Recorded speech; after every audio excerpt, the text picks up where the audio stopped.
Hi, it's Frankie. Can you put the cue in my cans, please? I don't know what to spook, but it was just quite amusing. Because actually, the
basically all our runs have been scored by 3 people. If you were to get those 3 out, Willis and Wesley and Cushley, it might have been an interesting game. Yeah. Well, I'd like to say the same, but Azhar Ali isn't playing. No. Pollock hasn't got any runs in. Libby got 100 in losing calls. Cox has come back in a bit of form. Cullen is a rookie wicketkeeper batsman. Yeah, I was going to ask about the ones I don't know. Probably Taylor Cornwall. Taylor Cornwall is a left-handed opening batsman. Right. Who played a little bit of white ball for Lancashire. He's come through the Lancashire setup, went to university, and we've given him a chance. And he's played some promising innings without going big. Yeah, and then basically we've got Finch and Gibbon at the 2, I don't know. Finch is a local boy, quick bowler, promising but not really delivering. Right. Had a loan spell at Surrey a couple of years ago and did really well.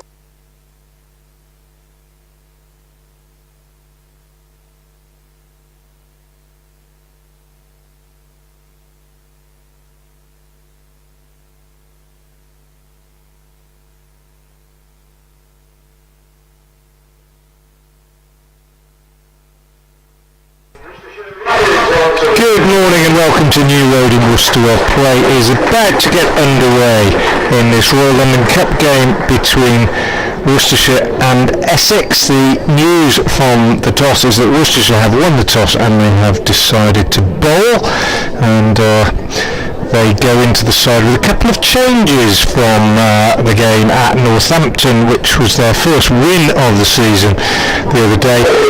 Azhar Ali misses out, having won that game almost single-handedly really, but he has a hamstring injury and was in fact batting with a runner for the second half of that inning, so he misses out. Ed Pollock comes back into the side. The other change is less pressing, a more sort of rotational change. Joe Leach is given a rest, and quite an emotional return for Josh Tongue. First game of cricket for 14 months for him. A shoulder injury has plagued him, and indeed at one stage not that long ago the diagnosis was pretty much that his career was over and that he would never recover. But absolutely delighted to say that Josh Tongue is back in the side, and to bring the news of the Essex side alongside me from BBC Radio Essex, a very good morning to Nick Gledhill. Yeah, good morning to you, Frank, and morning everybody. It's overcast, but I think going to be dry for basically the day, which is good to see, and a big game for Essex is they're unchanged, and there's no real surprise about that, given of course the success that they've had at home in the last 3 games. So they'll be looking to get what could be a very important win on the way to a potential place, at least in the playoff stage of the competition. Josh Rymel is on strike and he's about to take the first ball of the game from Dylan Pennington, who races in from the Diglis end and beats him with a decent one outside the off stump. Goes through to wicketkeeper Ben Cox, and it's a good start from Pennington, who hasn't been taking the new ball in this competition. It was taken the other day, I think, by Finch and Gibbon by Leach and Gibbon, in fact, at Wantage Road. But it looks like it's going to be Finch and Pennington. Finch down in front of us, fielding at third man at the moment. Here comes Pennington striding in from the Diglis end. He's in and he bowls, and Rymel is forward. Just drops this down the offside, and there's no runners. Gareth Roderick and Ed Barnard come charging in from their respective positions at backward point, an extra cover to do the fielding. Josh Rymel's just been a little bit out of form in this season's competition, so he's got a chance to make amends for that today. Essex persisting with him despite a lack of runs. Well, you've got to give the guy a few chances, haven't you, really? Pennington into him, bowls, and he lets that go.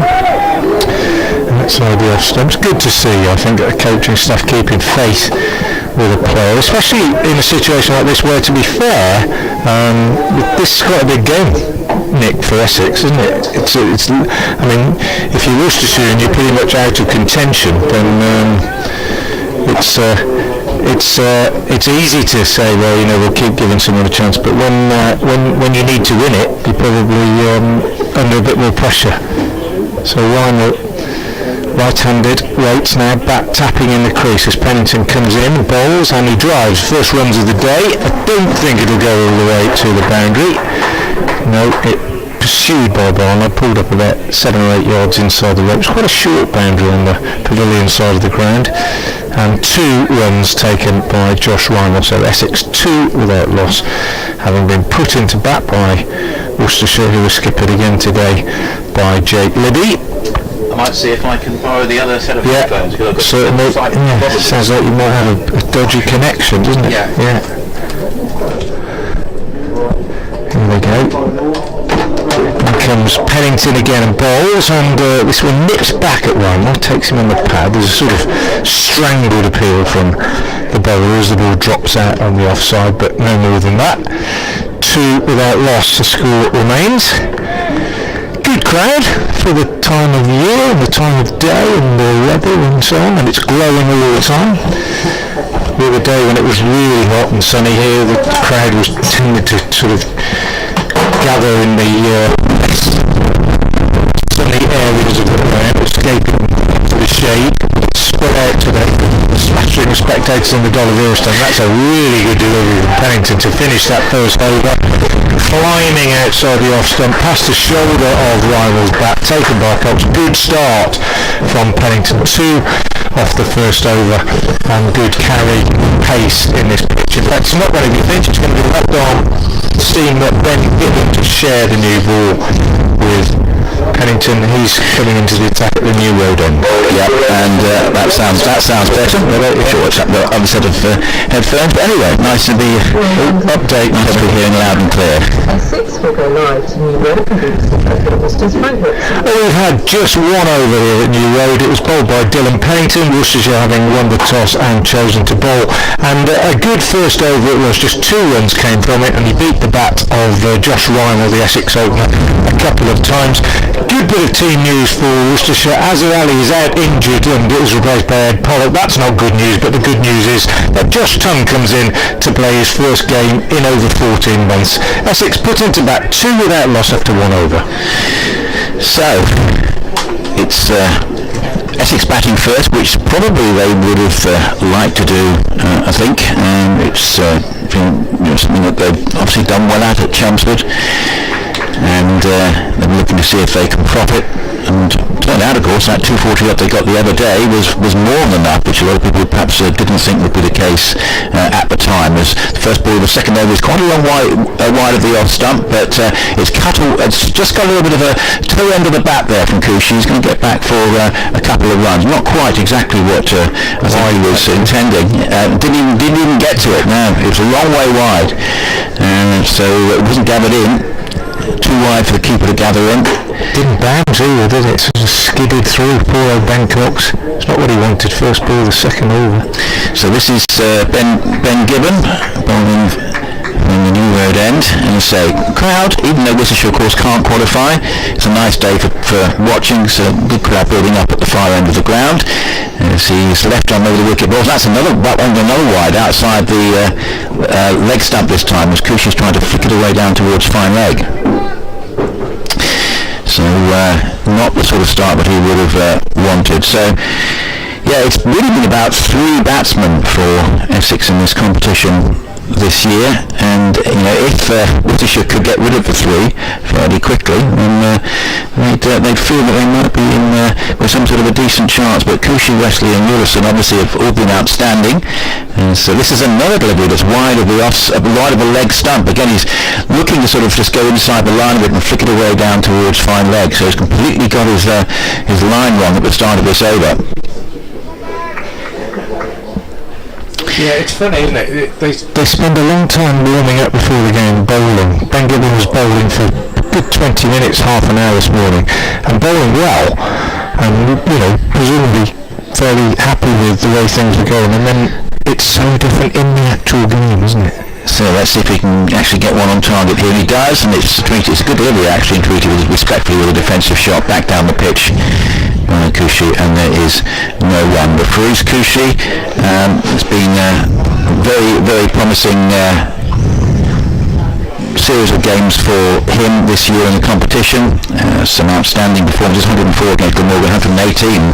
It really was a brilliant innings against Northampton. One mistake I guess he made was getting out when he did, because there was a lot more runs to be had, particularly on that day.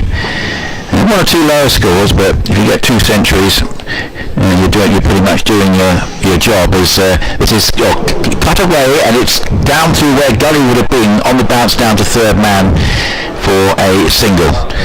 It's just had to ride a little bit of bounce there, but got it away on the wide of the slip, through sort of where Gully would have been, and nobody there, so quite perfectly safe and away for a single down to the third man. So it's 8 for no wicket. So we had 4 extras in this over. And we've got 2 to Rymel and 1 to Cushy. And it's 8 for no wicket, and that's all. Appeal for LBW. It's stifled sharp. There's a thought of a run there, and it's not there. It's just played away into the onside. Quick bit of fielding from mid-wicket, just to make sure that there was no possibility of a run there. It remains at 8 for no wicket. Rymel now on strike. And cloudy with little bits of blue sky. There was a shower or two late yesterday evening in the area, but forecast essentially is dry today. And so a big game for Essex. We'll talk about the permutations in a few minutes on the table, but Essex have got a very good chance of qualifying if they win their last 2 games. That's the bottom line. As here is the long over continuing. The ball from Gibbon is played down off the back foot this time, just back of the square on the onside for a single. So the first 3 deliveries were wides, one a long way outside the off stump, but it looked as though Cushy got a bat to, but in fact he hadn't, because it was just that wide, but it went away and beat the keeper in slips, and then 2 wides outside for leg stump. And since then a series of legitimate deliveries. So 9 for no wicket. Cushy on strike again with 1, and he just plays a nice stroke here, nice little back foot force away halfway to the cover boundary, and picks up a single. So BBC Herald from Worcester, BBC Essex with Nick Lettill and Frank Watson here at the New Road today. It's a lovely day and not too hot as it can sometimes be in this commentary box, but Essex batting first, which I think, as I say, we won't be too unhappy about. And it started off pretty well, 10 for no wicket. Looking to, well, I suspect, given the fact that Worcestershire are very depleted, to effectively see if they can go away towards batting them out of the game. But this is outside the off stump and left alone, in good judgment there by Cushy at the end of the over. So we've got Rymel 3, Cushy 2, 10 for no wicket, and got 2 overs gone. And so far it's been a pretty solid start for Essex. No early alarms, some wide deliveries, but no great early alarms. Rymel in fact just facing that last delivery there, so he's still on 3, Cushy 2, quite a lot of extras, 10 for no wicket. Yeah, untidy first over for Ben Gibbon. A bit fed up with that. He's bowled pretty well at Northampton the other day, but just not finding any rhythm in that first over. Pennington from the Diglis end continues, and his first ball to Cushy is steered down to third man where Finch does the fielding, and they take a single. Pennington impressive in his first over, I thought. Likes bowling from that Diglis end, races in, and if he starts well, often the sort of bowler that thrives. If he struggles to settle, then he can be a little bit wayward, although it's been a season of progress for Dylan Pennington, I think, in all formats.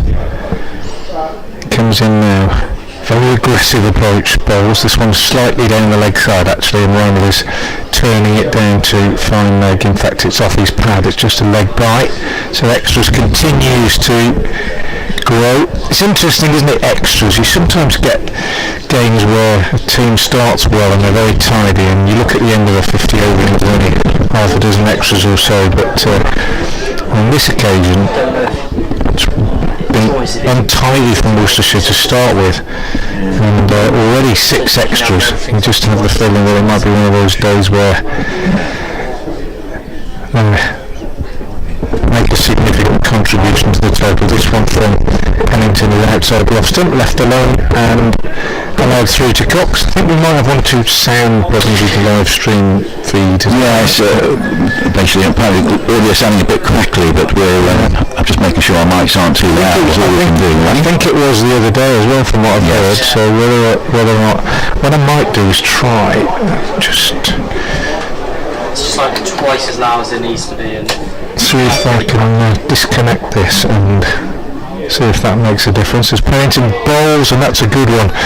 Beats Kush.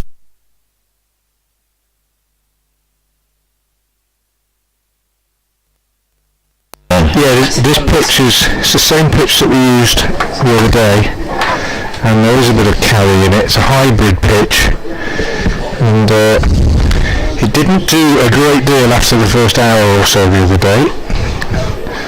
Just made a change to the wire, and that might help the sound on the stream. I don't know, hope so. Here's Pennington again, in bowls, and that's another absolute beauty from the tall right arm seamer.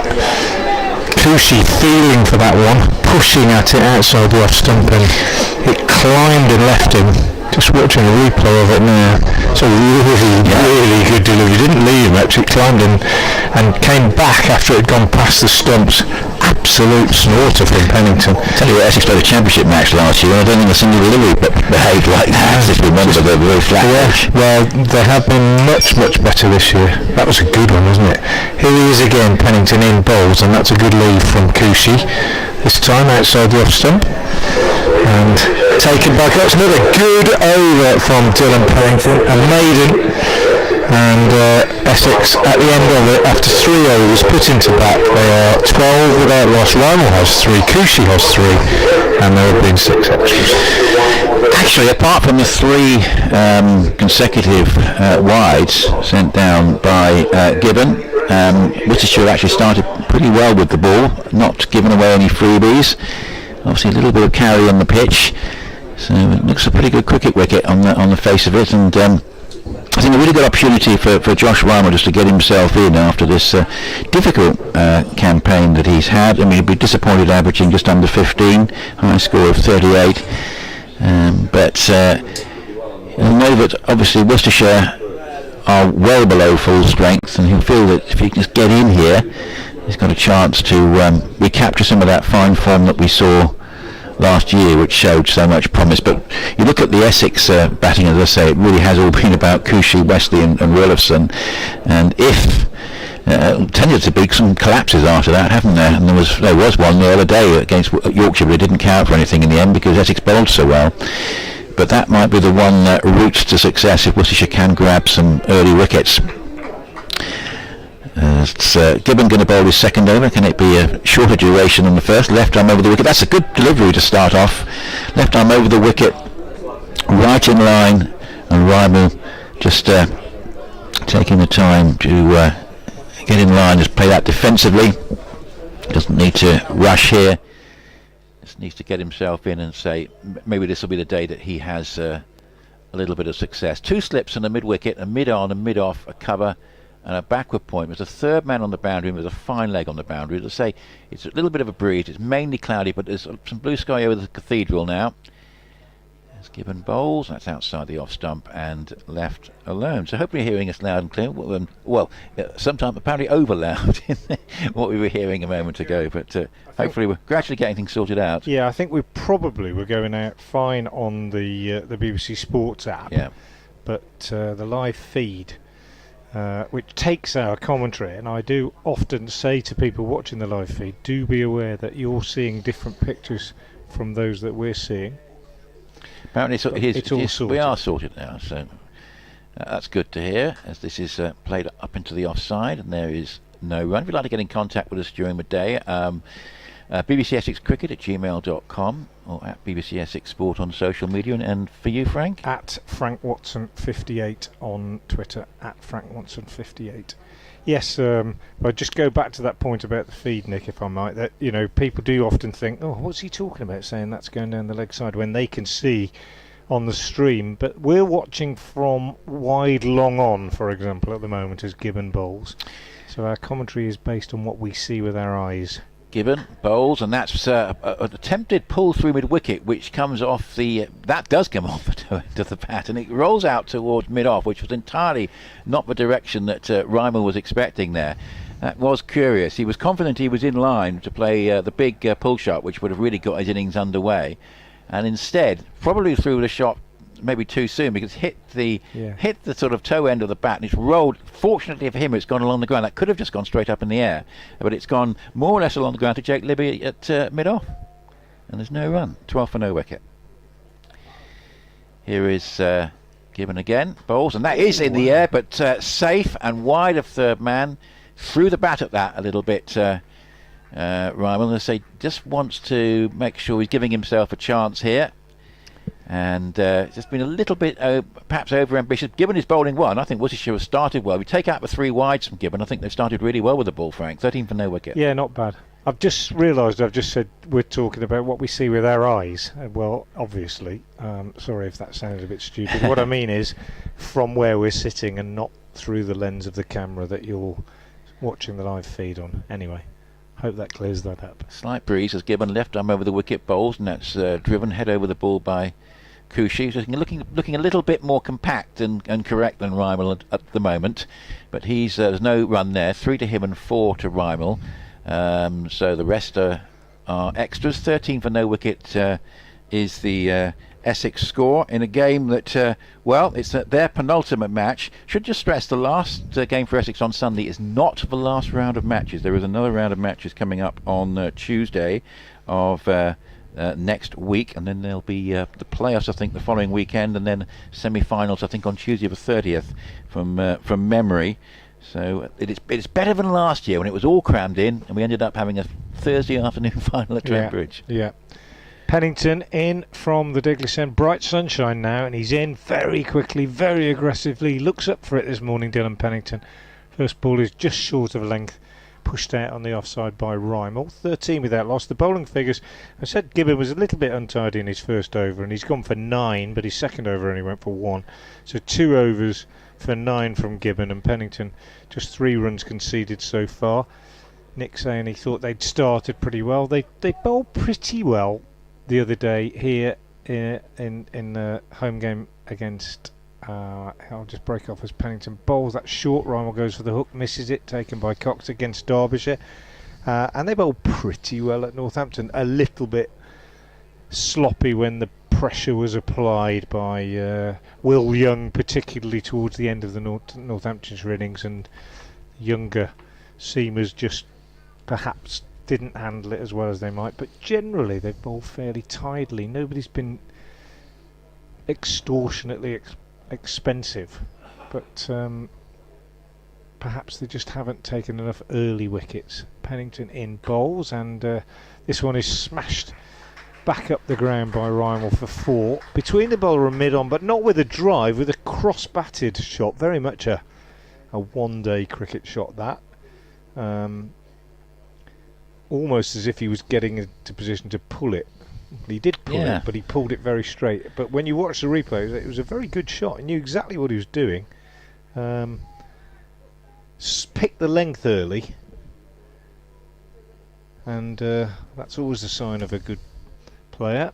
Pennington in again, bowls, but this one tests his technique rather more, because it's fuller outside the off stump and rather a loose shot from Rymel. Bit airy really, not a lot of foot movement, just sort of threw the hands at it. Most he would have got was a single down to third man, could easily have nicked it. As it was, he got away with it. A mixture of an innings so far from young Josh Rymel. 8 not out off 19 balls, been beaten 3 or 4 times. Pennington in once more, bowls to him, and that's much more solid from the young opening batsman as he pushes up to mid-on.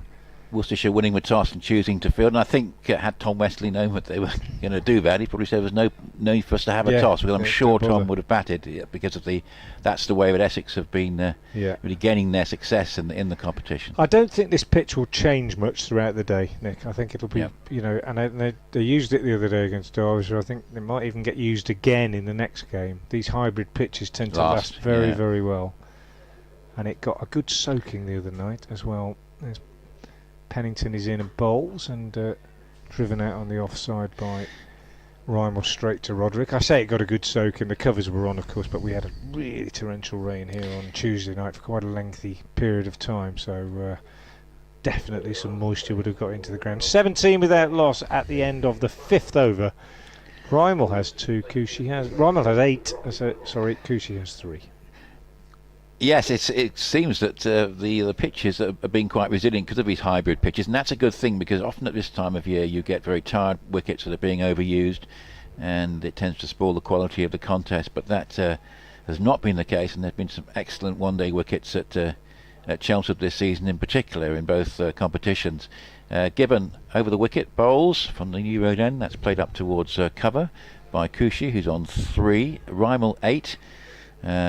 17 for no wicket. Essex put into bat. And just looking at this situation in the table, basically Essex have a great chance of qualifying, but they're not certain to if they win their last 2 games. That's because Yorkshire still have 3 to play, including today. What Essex need to do is basically win this game and hope that one of Hampshire, Lancashire or Yorkshire lose today, because that really would help them.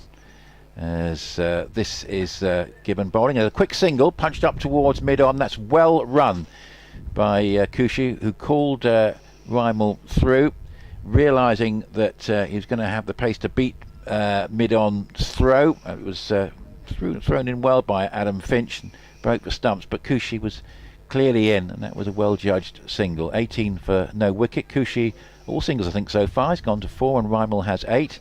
Essex put in 18 for no wicket. Hampshire maximum points, and some extraordinary record at the moment. I think it's something like 22 wins out of 24. That's taken the pad and runs away down towards the untenanted backward square leg, and they get through for a leg bye. One of those 2 defeats for Hampshire was, of course, inflicted by Essex in that great championship match at Chelmsford, which Essex won by 12 runs. The other one, I think, was Surrey in a T20 match, but I'm not sure about that, but they won everything else.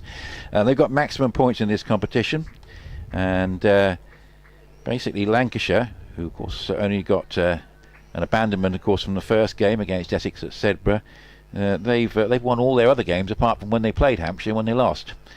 So this is a good delivery again from Gibbon, who's bowled well certainly since that erratic start, and that's just played up into the onside by Cushy, treating him with respect. Plays up toward mid-on, and there's no run. So Hampshire with 10 points, 3 to play including today, one of them against Essex on Sunday.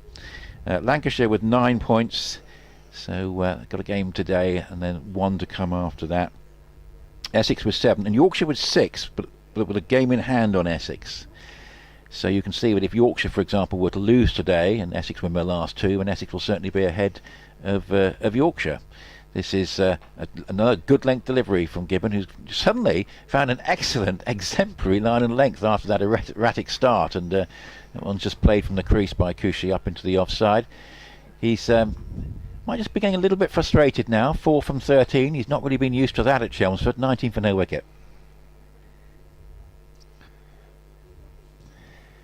Yeah, he's it's an odd one, isn't it? I talked about Gibbon bowling in the warm-up and then starting. Maybe it's just a little bit of nerves, I don't know, but he seems to have settled now, doesn't he? It's very impressive. Just picked up some rhythm and really going well. This is short and pulled over mid-wicket. Didn't quite get all of it, but he's got enough to go for 4. That's not going to be stopped. Goes over the rope now. That's our fault, isn't it? He was a little bit too short, that one. He'd been bowling to such an excellent line and length, and that's a relief for Cushy, because he had just been struggling a little bit. He was looking for a boundary, and that one is sort of eyes lit up. He didn't quite get it as he would have wanted to, but he got enough of it to get over mid-wicket. That was the critical thing. And two fielders chasing back to the boundary, just in front of us, away to the right, and neither could get to it. And it's turning into a solid start for Essex, 23 for no wicket. And of course they haven't had, because of Rymel's lack of form, they haven't generally had big opening partnerships, so maybe today's a day. 23 for no wicket, we've had 6 overs. Gibbon 3 overs, no maidens, no wicket for 14 now, and Pennington, who's about to start his 4th over, has conceded just 7 runs so far. 2 slips, the only close catches in place. Barnard in a sort of deepish gully position as Pennington comes in and bowls, and this one is punched through or out into the covers by Rymel off the back foot. Jake Libby makes a sliding stop on his knees, moving to his left from mid-off, and they go through for a single, which takes Rymel on to 9, and the total to 24 without loss. Plenty of cloud, bit of blue sky over to the cathedral side of the ground, and a weather forecast which says we are unlikely to have any rain at all as Pennington bowls, and Cushy is forward to this one, pushing back up the pitch to the bowler, no run. Those other key games for Essex, at Neath, where Glamorgan lost heavily to Northants a couple of days ago, to Lancashire a couple of days ago. Glamorgan have put Hampshire in. Hampshire 29 for 1 in the 7th. Nick Gubbins is 23 not out. Ben Brown opening is the man out in that one, and give you the other 2 key scores in a moment. It's Pennington in, bowls, and that's driven by Cushy off the front foot. Didn't really time it well, but he got it wide enough of Libby at mid-off to go through for another single. So 25 without loss, Cushy 9 and Rymel 9. And a solid start, but occasional encouragement for Pennington, no more. Northants against Lancashire at Blackpool. Northants in that game sent him, but they've started well. 34 for no wicket in the 7th over. Pennington again is in and bowls, and this one Cushy cuts into the ground and it bounces up and is fielded by Barnard at cover point, deep gully, and then as he recovers from having jumped up, caught it and thrown the ball in, Barnard slips on an old wicket end. As I say, quite torrential rain here on Tuesday night, and that old wicket end there is still quite soft, and he's just kicking at it now. Might well have to cover that area from his fielding position at the moment. He's not suffered any injury, just checking his studs as Pennington comes in again and bowls. This one producing, well, an ungainly shot, shall we say, from Rymel, who tried to repeat that sort of pull down the ground that he played in Pennington's last over, but on this occasion the ball was a foot or so, 18 inches maybe, fuller than that, and he didn't really time it at all, and it just went down off a bottom edge really into the ground and back up to the bowler. Bright sunshine now. I think it's quite a bit more blue sky away to the west as Pennington comes in, and Rymel cuts him in the air. Well, he doesn't cut him, he went for the pull again, but ended up getting a top edge over the slips. Finch at third man, interested for a while, thinking he might get a catch. It didn't actually carry to him, and he couldn't stop it either, and it ran away for a very fortuitous 4 for Rymel, who goes to 13 off 26 deliveries, 29 without loss at the end of the 7th over. Essex having been put into bat. It was a loose shot, it was out of control, and it's a real curate's egg of an innings so far from Rymel. Yes, it has been, hasn't it? He's getting away with it. I can see how he's got out early in the previous games. I haven't seen too much of the games at Chelmsford, but I can see, and he just might need a little bit of luck to see him sort of get himself in here. But here's the impressive Gibbon, left arm over the wicket, bowls to Cushy, plays a nicer punch back down the ground. That's a good shot just for a single, but there's been a slightly better quality about some of Cushy's strokes than those of Rymel so far, but Rymel just needs to settle down, and I'm sure he can maybe start to find the middle of the bat a little bit more than he has hitherto. Cushy to double figures, 10, Rymel 13. The other key game, Yorkshire playing at Canterbury today, and we've got a situation where Kent have decided they wanted to field. Yorkshire 39 for no wicket after 7, and Will Frayne is 25 not out. So what Essex want, win this game, and basically if one of Hampshire, Lancashire or Yorkshire lose, that would be very handy indeed. And this is a delivery which is going to be, yes, it is a wide, because I was at one moment going to say a potential appeal for a caught behind, because it wasn't too far from the bat as he looked to try and pull it there, Rymel, but it was outside by leg stump and called a wide. 31 for no wicket. Yeah, just wondering if we might get a replay of that, but we haven't. But Cox certainly looked interested. But of course, anything down the leg side is a wide. So the difference between flicking a glove and a wide can be a couple of millimetres, can't it? Really. Such are the margins. But in comes Gibbon again. Gibbon up to the wicket, bowls, and that's nice stroke. That's a quality shot from Rymel. That's by far the best stroke he's played. Beautiful stroke away through mid wicket for 4. Just riding the bounce and just playing it away very, very crisply and along the ground. That's the sort of shot that really can settle somebody down who's made a slightly skittish start. Gibbon will be disappointed with that one. It was rather sort of in the slot for the stroke, but beautifully executed by Rymel, who I say has been out of form in the competition, but that one shot might just be the little thing that switches him into gear. It's beautifully played away through the onside. Yeah, meat and drink, a leg stump half volley to a professional batsman. As Gibbon bowls again, and that's another flowing drive, this time on the bat, nicely timed again actually, but goes straight out to Gareth Roderick at cover.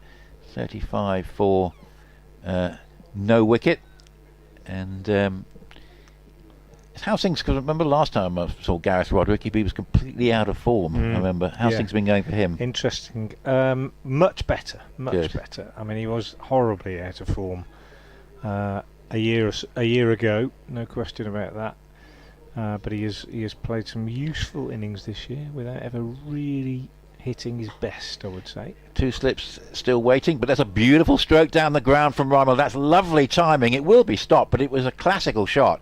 And suddenly this season, this over, he's just played some nice orthodox cricket shots, and really very nice to see. And he's got a couple of runs. 19 to him, 37 for no wicket. Update coming for BBC Open Worcester's FM listeners.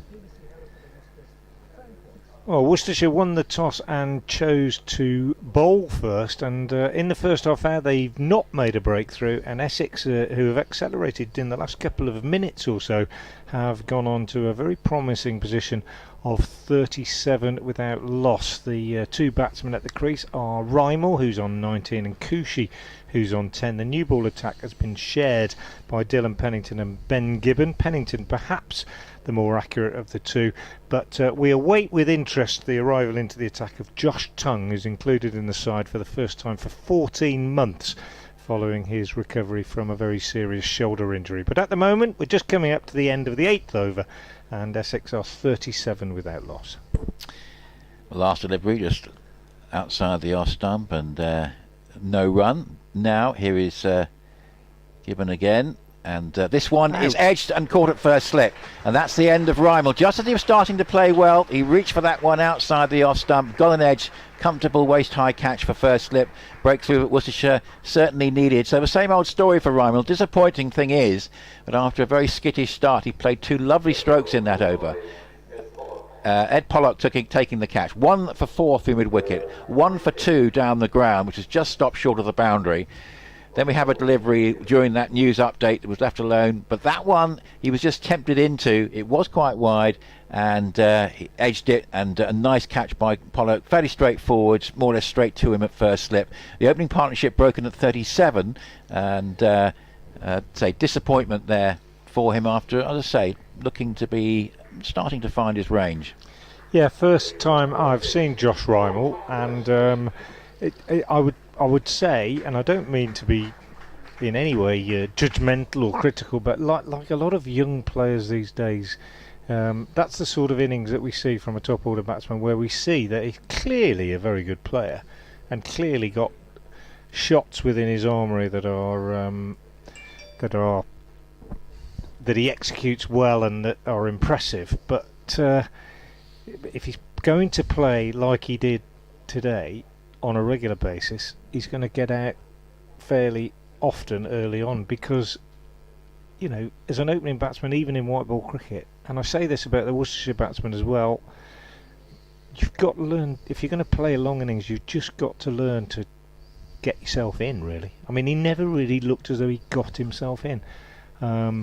Played some good shots, but was lucky a couple of times, played and missed a few times, didn't leave it well enough. And even though it's a white ball game, and you need to get off to a decent start in the power play, I just think you've got to be a little bit more circumspect. We've been saying the same thing about Ed Pollock all season, really, for Worcestershire. I don't know if you think that's a bit unfair. No, that's, I mean, as I say, he had a much better campaign last year, but I suppose for a lot of young batsmen, you're going to have these sort of runs where you're scoring runs, and then when it gets difficult, and it's a question of trying to work your way through that. Yeah. But Essex persisted with him. I'm sure he'll play on Sunday as well. Pennington from the Diglis end bowls to Kushi, who gets 2 runs, turning the first ball of this 9th over off his hip through square leg, and takes the score on to 39 for 1. My argument, Nick, is that, and I, you know, I speak as somebody who has coached a lot and watches quite a lot of league cricket and so on. I just think we've got a generation of young batsmen coming through who have only ever played cricket since they were 8 or 10 years old, where to leave the ball is a crime, really. You've got to score off every ball. Pennington in again, bowls, and this is cut and brilliantly fielded by Barnard at backward point, diving to his left. Certainly save 4, that would have gone all the way to the ropes. Young Ollie Davidson down in front of us, left arm spinner, substitute at the moment, not playing in this game but fielding for Adam Finch, who I think's going to have to change his boots because he might well be having a bowl. Probably should have worn his bowling boots to start with, or something like that. I don't know. I did see him signal to the dressing room. 39 for 1, third ball of the 9th. Pennington bowls, and another run for Kushi as he pushes up wide of mid-on. 40 for 1. Kushi goes to 13. Just going back to my point, I think a lot of young players these days are playing cricket where the onus is on scoring runs all the time, of course, because as we look, the game is more and more dominated by short forms, and consequently we see players lacking the technique in red ball cricket to build innings at the top of the order. But we also are beginning to see that the 50 over game, we're seeing sides get bowled out in the 50 overs. Yes, there's no doubt about that. That's quite a long form now for some players. As Pennington bowls, and that is out. First ball, Westley, LBW. Looked a good shout to me, I'm afraid.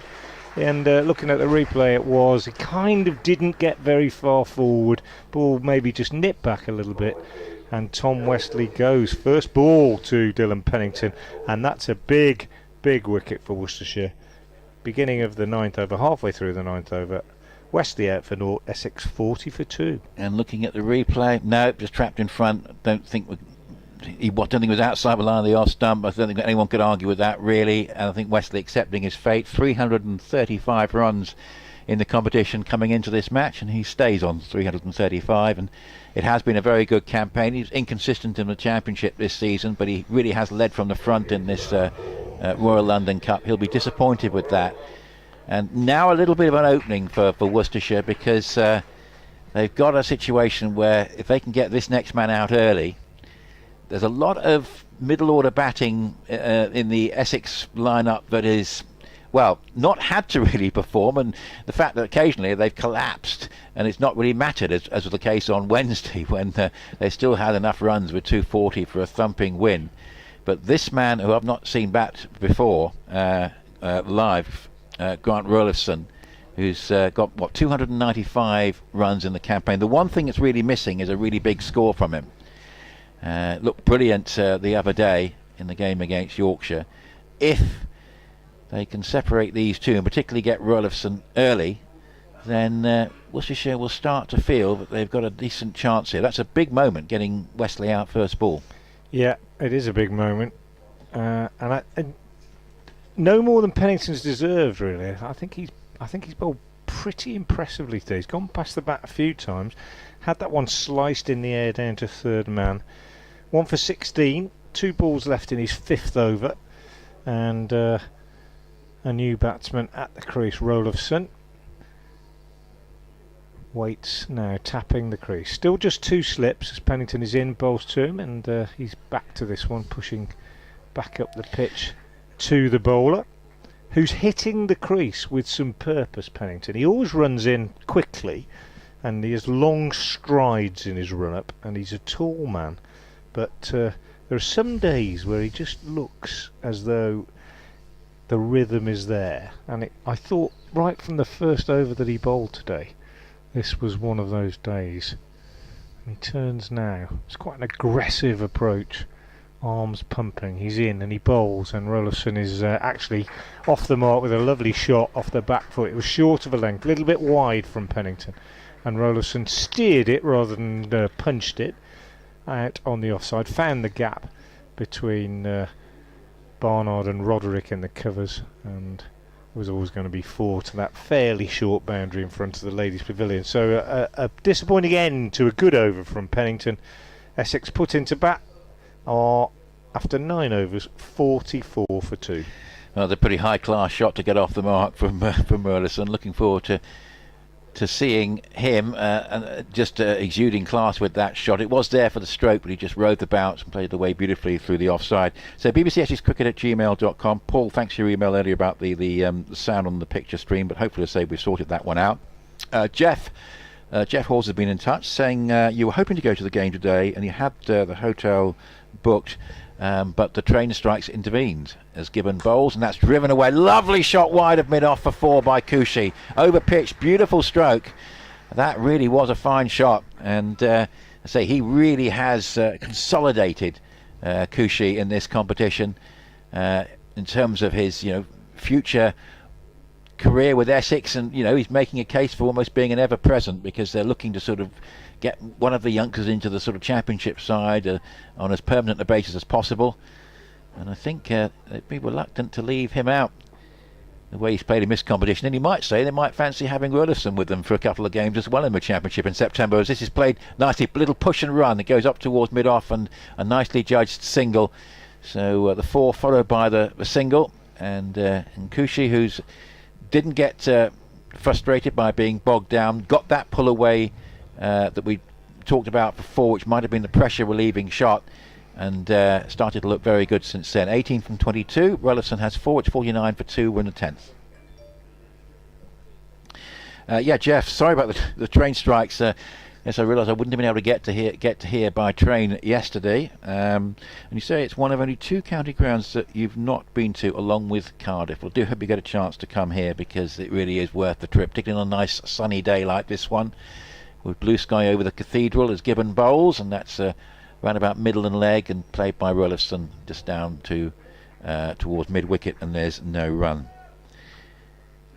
And Michael in touch, Michael Biswell, just coming from the sun, which is just basically taking it above 30 degrees in the Tarragona region, which is a nice cool day there, you're saying. It's been hot this year for the past 3 months, and many bowlers this year are bowled in strange circumstances. Young and second change bowlers who've never seen a new ball placed in the firing line. We've seen fast bowlers in test matches spraying the new ball all over the place. Here's Gibbon bowls. That's outside the off stump, and there's no run. Yes, spraying new balls all over the pitch. So I think these second string bowlers deserve a little grace. Yep. And we've certainly, I think, said that Gibbon has bowled, after an erratic start, has bowled pretty well. I think somebody pretty new to the side, and I've been impressed. Left arm seemed nice approach, and to say, just occasionally erring in line and length, but obviously a very bit of a nervous start today with 3 wides first off. But since he settled down, he's looked very impressive. Pennington more of a proven performer, as this is played defensively with head over the ball up into the offside, and there's no run, but more often than not he's putting it in the right place here, Gibbon, and he's keeping Rollason just quiet at the moment, which is no difficult thing on recent evidence, certainly Wednesdays. 49 for 2. Yeah, he looks a well organised player, certainly, and as you said, the shot with which he got off the mark was just oozed class, didn't it, really? Yeah, it's Billericay's finest. They're missing him. He's been playing club cricket for them, but called to bigger things and played up into the covers, and there's no run. But again, had to treat the ball with respect. It was very much their line and length. And I have to say, pretty impressed by Gibbon. And the one thing Worcestershire can get out of the huge disappointment of this white ball season in both T20 and 50 overs is identifying players, Frank, that they might be able to take forward in the future. Yeah, I think Worcestershire feel they've got a crop of young seamers that have got potential, including Mitchell Stanley, who of course playing in the 100. Watched him on TV last night bowling at 92, 93 miles an hour. And Josh Tongue back into this side when many people thought we wouldn't see him again at all. Also, probably he'll be the quickest today if he's fit enough and he gets his rhythm together. Pennington in bowls and driven by Coochie back to the bowler who fields and then aggressively throws the ball at the stumps at the striker's end as Coochie had advanced a little bit down the pitch, but it missed the stumps, it missed Coochie, and Cox did the business gathering it behind the stumps. South Africa 318 for 8. They've lost 1 wicket this morning, and they've got Marco Jansen on 48 not out in the middle order there. It looks like a good lead, but it's impossible to predict. It's gone past the 150 mark. Yeah. Pennington in again, bowls, and Coochie steers down on the offside. Barnard fielding in the gully, 49 for 2. But remember, Frank, the reason England got rolled over the other day was because it was cloudy and humid and the ball was swinging. Nothing to do with the fact that their preparation has been totally wrong with 2 weeks in the 100. Well, and South Africa, albeit their bowlers got, there was a second string bowlers got plastered around Canterbury, had a proper programme for a warm-up for a test match. Yeah, I mean, the truth is, I think, as Pennington comes in, and this one is pushed out nicely on the onside by Coochie, wide of mid-on for a single. 50 up for Essex, just at the end of the power play, 50 for 2. They are a good bowling side. I say the truth is, and what I really should say is, in my opinion, at the moment, it's almost impossible to make sensible, considered judgments about preparation, about injuries, about workloads, etc., given it has been the weirdest summer of cricket that I can ever remember, barring perhaps the COVID one of 2020. Pennington bowls and Rolofson turns this on the leg side. He's going to get 2. Will he come back for 3? No, he won't. Yes, he will come back for 3. He has to hurry as Gibbon field. So 3 runs to Rolofson. He goes to 7, 53 for 2. And what I mean by that is we've seen bizarre test matches where England have almost gone about it as though they were playing white ball cricket and chased down big scores after conceding first innings leads. We've seen some thrilling stuff. We've seen players going into test matches undercooked. We've seen almost no domestic red ball cricket. Well, no domestic red ball cricket in August. We've had a ridiculously dry summer. Pennington bowls. This is cut into the gully by Coochie, and Barnard fields, and they get a single, 54 for 2. So what I'm trying to say is that there have been so many variables and so many unlikely scenarios this summer. I've found that in trying to judge trying to make my judgments about cricket at every level, it have been just completely scrambled really. I can't make my mind up whether I like Bazball as they call it or not. I don't like the label, but can't make my mind up. Pennington in bowls, and this one whipped away on the onside by Rolofson. Very bottom-handed clip to mid-wicket, but no run. End of the over, 54 for 2. And we've had 11 overs. The 2 men out are Rymel for 19 and Westley. First ball, a wicket each for Gibbon and Pennington. That was a bit of a ramble, really. No, I mean, the weather has been extraordinary, hasn't it? I mean, I just happened to bump into Sedbergh on a wet day where unfortunately we didn't get a game, which was a great shame. But it was great to see rain. I thoroughly enjoyed actually seeing the rain. That was quite special. But I know there've been reports that the outfield at Chelmsford in particular, players are coming off that outfield with bruises or even open cuts, and I have to say this outfield is looking fairly resplendent by comparison. Extraordinary. and it was even before the rain we had this week. It's been sprayed with a water retention spray apparently, which has made a big difference. Josh Tongue, welcome back, and he bowls one that's up there on middle and leg, and it's played up towards mid-on, and there's no one. Just to elaborate on Tongue, then, there was serious thought that it might have been a career-ending injury. Serious thought that it might have been a career-ending shoulder injury, and then a new diagnosis came along and a new sort of treatment, and it brought about impressive recovery, and he played his first league game 2 weeks ago, I think. A couple of league games, just bowled 4 or 5 overs in them, and it's an absolute joy to see him back. Yeah, briskish medium pace, and that's just on the pads this time of Kushi, who walks the ball away for a single down towards deep backward square. Capable of leg. High pace, capable of proper, the high 80s, maybe even 90-mile-an-hour pace. Josh Tongue, and also being a big, tall lad, capable of bowling that really nasty delivery, and is a little spike in the attack that Worcestershire have missed very badly in the last couple of years. Might just be bowling slightly within himself, understandably, to start with, but I know that he can bowl generally quite quick. I think he will. I think he's just getting into his stride, understandably, just getting into the groove. And a little bit more pace in that one as that's driven away up towards mid-off, but there's no run. Rollison stayed on 7, Kushi 21. Yeah, I'd say if he gets through 5 overs today and is unscathed, that'll be a happy day, I would say. I doubt he'll bowl 10. He might. Very good to see him back. And Essex 55 for 2. Clearly an important partnership here, given that the middle order is slightly undercooked in terms of weight of runs, as this is below these two anyway. As this is driven away, it's a nice shot down the ground from Rollison. That's going to be 4. Beautifully played, just punch back, slightly over pitch, and punch back straight back past the bowler. And really just down to the boundary, immediately behind the stumps. Really, it was very, very straight, that drive, and beautifully executed. And you think about some of the inconsistencies in the Essex batting. It'd be fascinating to see Rollison in a 4-day game, whether he could actually replicate this sort of form, because they've just been a little bit inconsistent, of course, in the 4-day game, and Rollison could be a bit of a key to changing that, as that's driven away, not quite the timing this time, up towards mid-off, and there's no run, but he's looked very good so far for this 11 from 10 balls, 59 for 2. The one thing I say, it's just been a bit short of is the really big score, but there's potential time for that to come. He's got enough time at the crease today.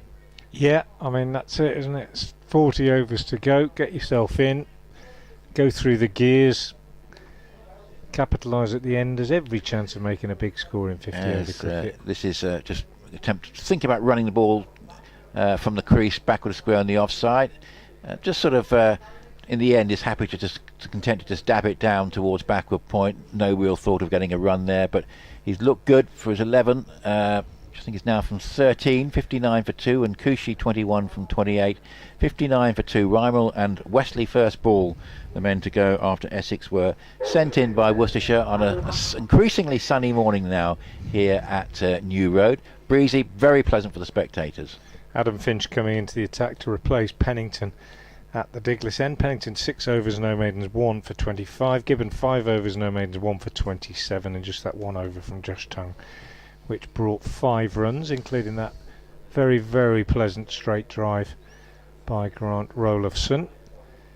Finch, similar length of run up to Pennington, slightly slower approach, and his first ball is banged in short and just tucked away on the onside by Kushi. They go through for a single. Was it a leg by? No, he must have got a little bit of bat or glove onto it, and he goes to 22, and it's 60 for 2.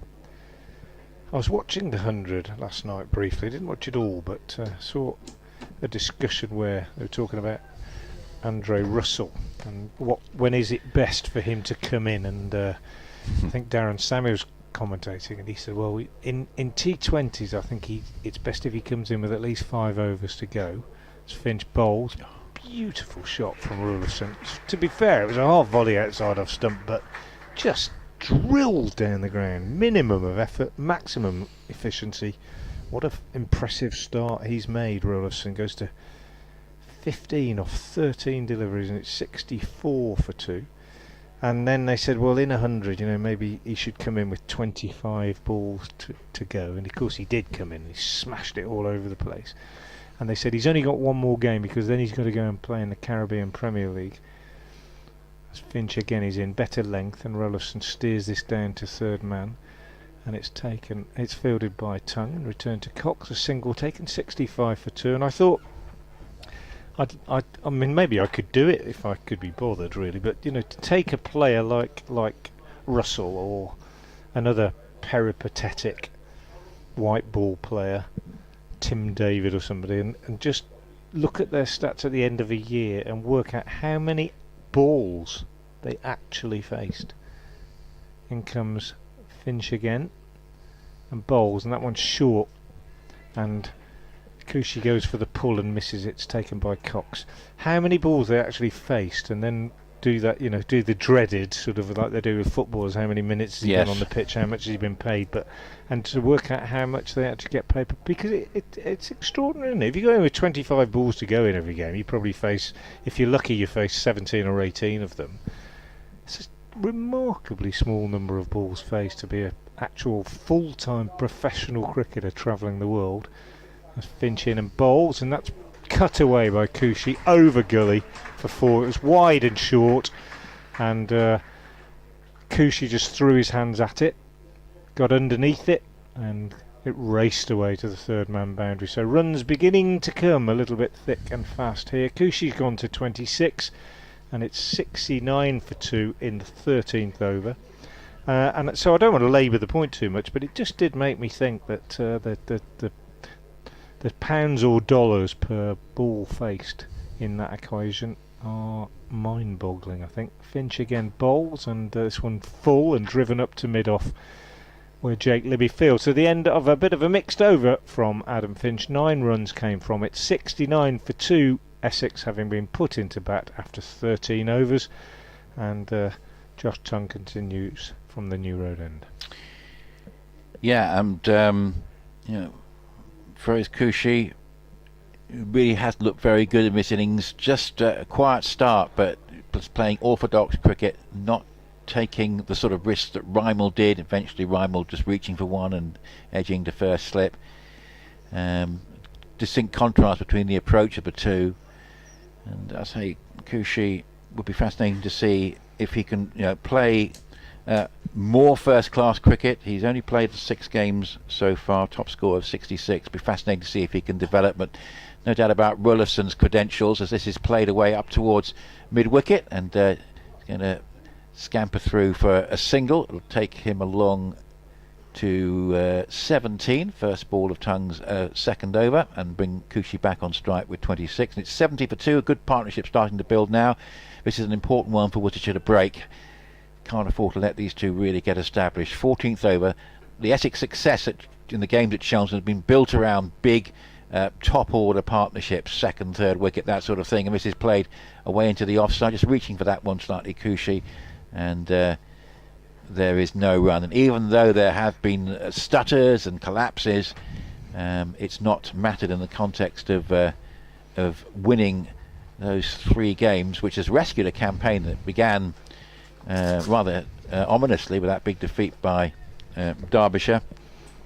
Tight game at Northampton, but since then very good at Chelmsford. Now back on the road for the first time in a while as Tongue bowls, and that's punched away off the back foot and on the bounce to backward point.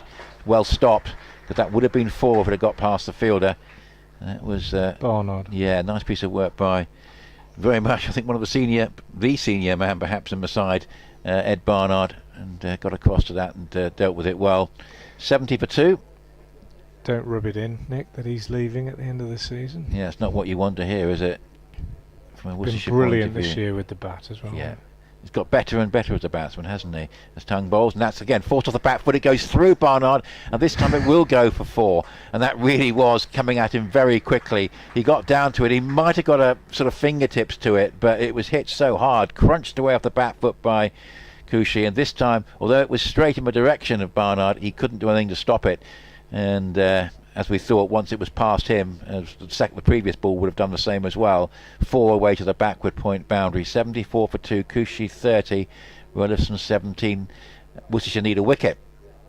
Here is Tongue bowling to the right-handed Cushy, who plays an elegant stroke away wide of cover and gets through for a single. As mid-off runs what looks to get through for a single. In the end, but they don't go for it, because in fact mid-off gets round quickly enough to stop that. Thought there might be one there, but not to be. It stays on 30. Rolleston 17. Essex 74 for 2. So as I say, various permutations still. Essex can win their last 2 games and still not qualify.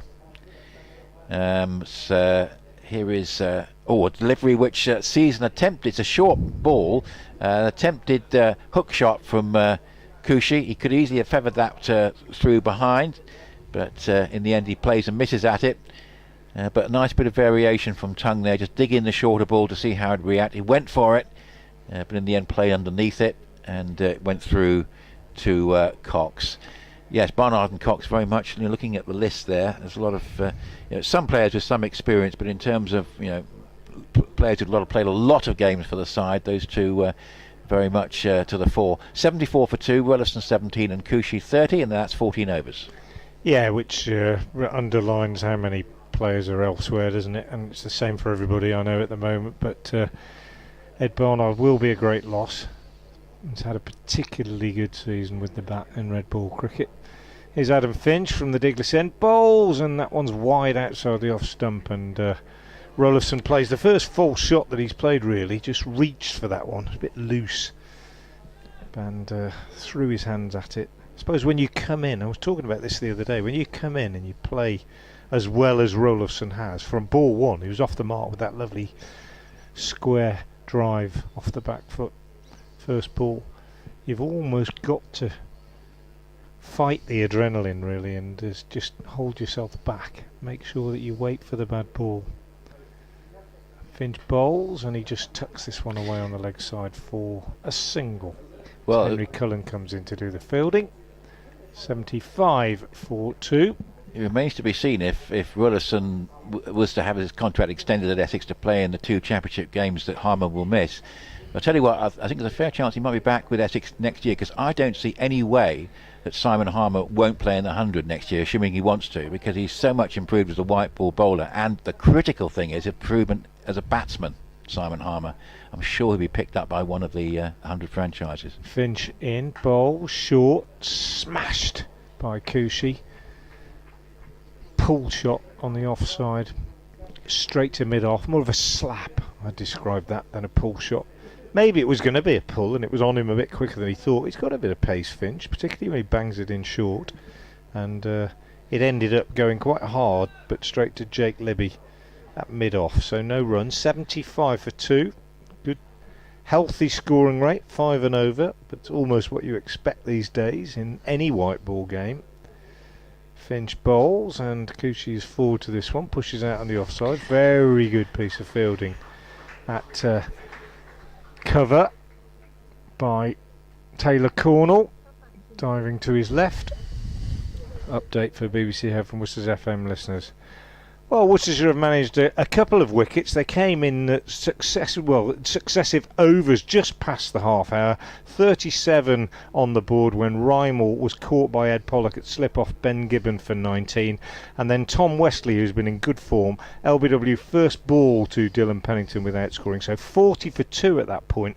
But a good partnership developing at the moment between Grant Rolofsson, the South African wicketkeeper batsman, and opener Feroz Cushy. Cushy is on 30, Rolofsson 18, and Essex at the moment put into bat in the 15th over of 75 for 2. As Cushy pushes that one away on the onside for a single, and it goes to 76 for 2 the score. And Rolofsson back on strike with 1 ball left in this 15th over. Bright sunshine now. It's a perfect day for watching cricket, actually. Bit of a breeze, nice sunshine. And Finch in bowls and finds the edge of Rolofsson's bat. Unlucky there as that ball flies past slip down to third man for 4. Well bowled, in fact, by Adam Finch, and a full shot by Rolofsson. Won't bother him one little bit as he goes into the 20s. 22 to him, Cushy 31, 80 for 2. Interesting score from Neath, where Hampshire are 55 for 4 against Glamorgan. Remember, they've got 5 wins out of 5. Nick Cummins is 32 not out. Toby Albert, who's been the hero of their last couple of wins, has just come in. And I wonder if they're using the same pitch, as for the Lancashire game. Dan Doothwaite has got a couple of wickets there. Now, the significant thing about that is that a victory for Glamorgan over Hampshire today would be quite significant in the context of the table for Essex should they win their last 2 games, and we'll explain about that in just a moment. As here is tongue bowling, and that one's played by Cushy away into the onside. I think he was trying to play it a bit straighter than it went, but gets a single as mid-on runs round to complete the fielding, and it's 80 for 2. Good partnership starting to build up between these two. So Hampshire have got 10 points with 3 to play including today. Lancashire 9, 2 to play including today. Essex 7 with 1 more game left against Hampshire, and Yorkshire 6, 3 to play including today. As here is Tongue and bowls, and this is played into the offside, and there's no run. So let's say that basically that Essex were to win their last couple of games, which they'll almost certainly need to do in order to have a decent chance of qualifying from the group. If Hampshire were to lose today and then lose to Essex on Sunday, they would still be stuck on 10 points. Tongue bowls, and this is driven uppishly and through cover and just past mid-off for 2 at least. That was odd actually. Could have got past 2 fielders where it may not have been none. It ends up as being 2. Rollerson just driving away into the offside, and first of all it eluded cover, and then mid-off couldn't quite, perhaps had just been sort of unsighted after it got past Cornell. Mid-off couldn't get round either, and they got back for a couple of runs. 83 for 2. Just again, a little bit eager there, Rollerson. Just went hard at that one, didn't he? Almost a chance. Yeah, it was quite uppish, and this is much better. It's hit crisply along the ground out towards the sweeper at deep backward point, and he gets a single. But yeah, that perhaps his first full shot there, Rollerson, but he's looked extremely good for 25 from 21. Cushy likewise, particularly the way he settled himself in, so that contrast between Cushy and Rymel at the start. 32 from 41, 84 for 2. So here is Tongue again, up to the wicket, bowls. That's all pulled uppishly but safe. Would have been a straightforward catch to mid-wicket, but there is none. Goes up towards deep mid-wicket, running round. That's Gareth Roderick, and they've got a single. So 84 for 2 is the score. So it will become significant because Yorkshire still have to play Hampshire, and Hampshire still have to play Essex, and what it would mean that basically is only one of Yorkshire or Hampshire could get beyond 10 points if Hampshire lose today, and Essex can get to 11. So that's the critical thing. So if Glamorgan were to beat Hampshire today, that would be a big result should Essex win this game. 85 for 2, which is played along the ground out towards deep square leg for a single by Rollerson. Again out towards Roderick, deep square leg.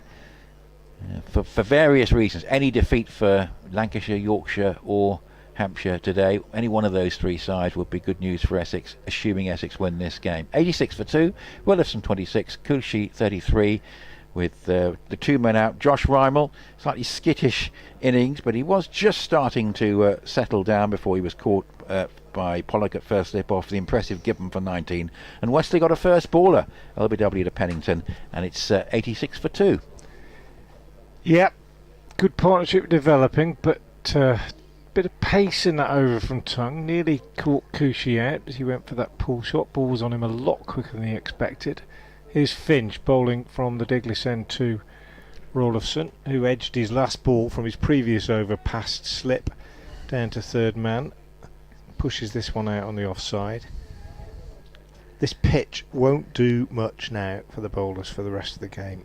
Maybe in the first hour of the Worcestershire innings with 2 new white balls, but it won't do a great deal now, and the bowling margin for error very small. Bowlers have got to get the ball in the right areas consistently. Finch in, bowls, and does it this time. Rollerson in behind it, pushes out on the offside.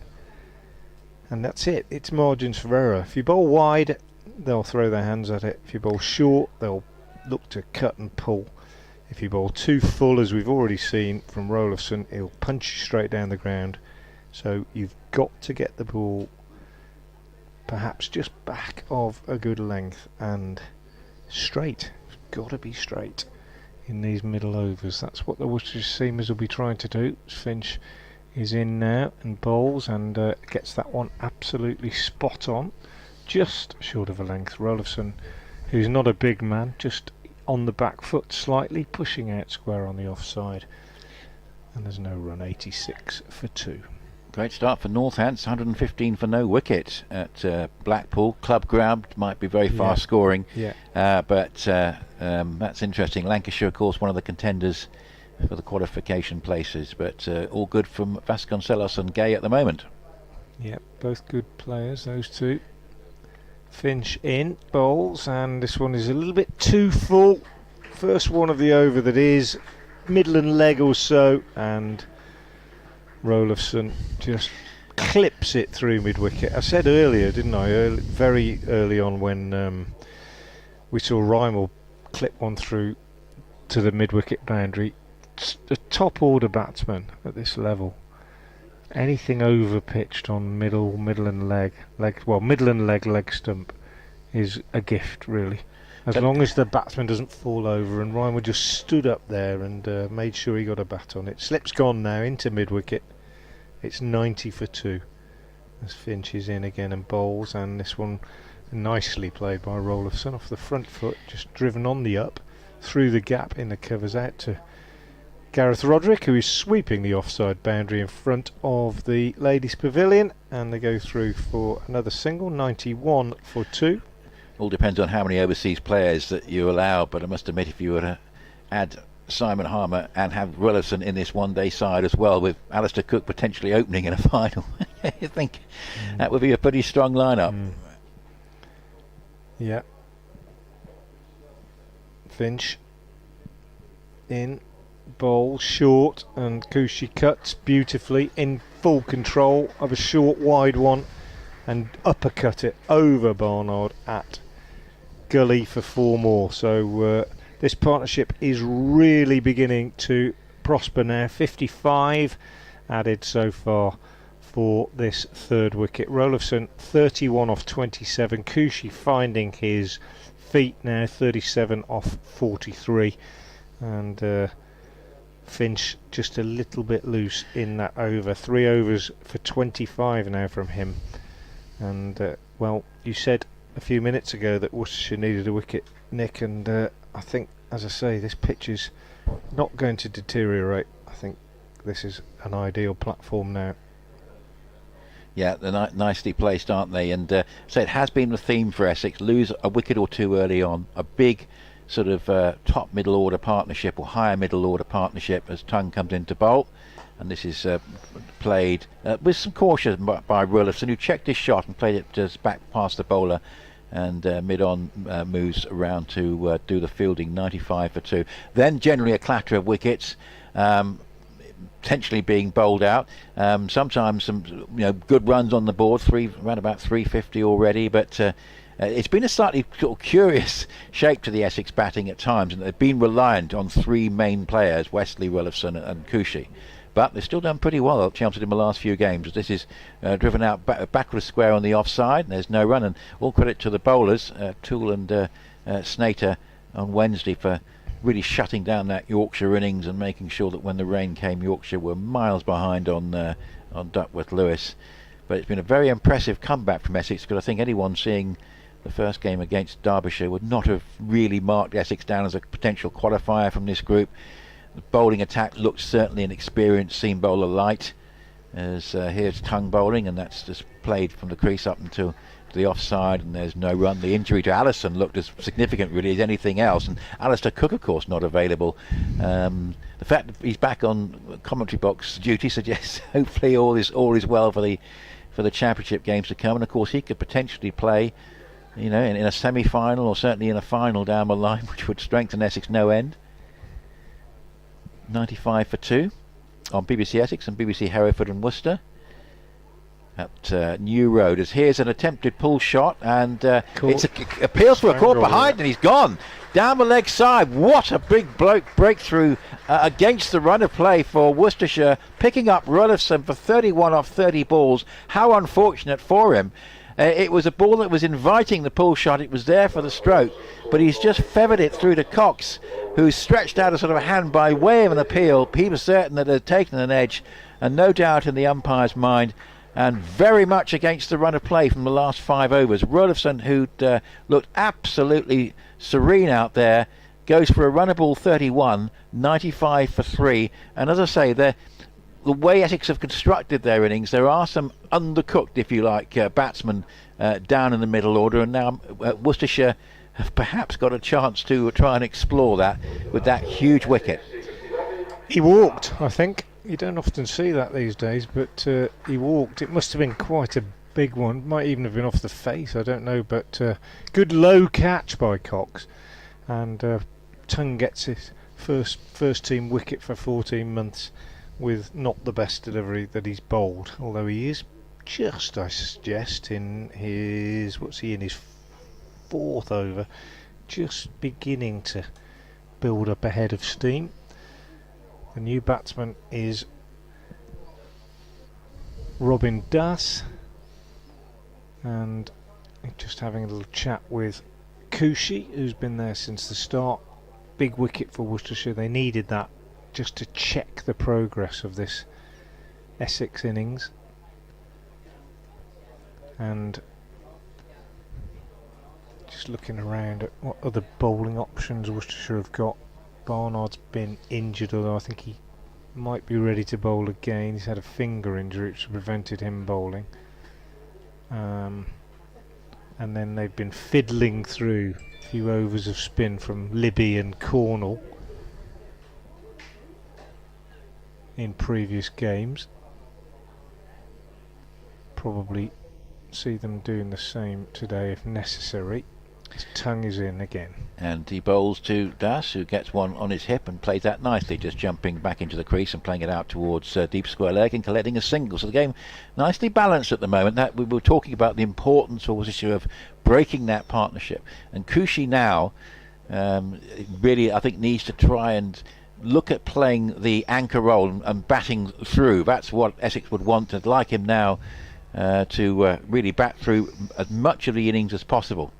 He's played with not too much risk so far, so they wanted to carry on playing in the same way. He's played really well for 37 from 43 balls, but with Wilson going, I say, very much against the run of play, just a little chance for a breakthrough for Worcestershire here, and that's played off the back foot by Das down towards third man for a single. So Das has been involved in these. He's scored 22, 11 and 20 in those 3 games at Chelmsford that Essex went on to win, and obviously it didn't matter the fact that he didn't get a lot of runs because Essex were able to win all 3 games relatively comfortably. But he did make a useful 47 at Northampton. But now he hasn't got, for the first time really for a while, he hasn't got a really big partnership to come in off the back of.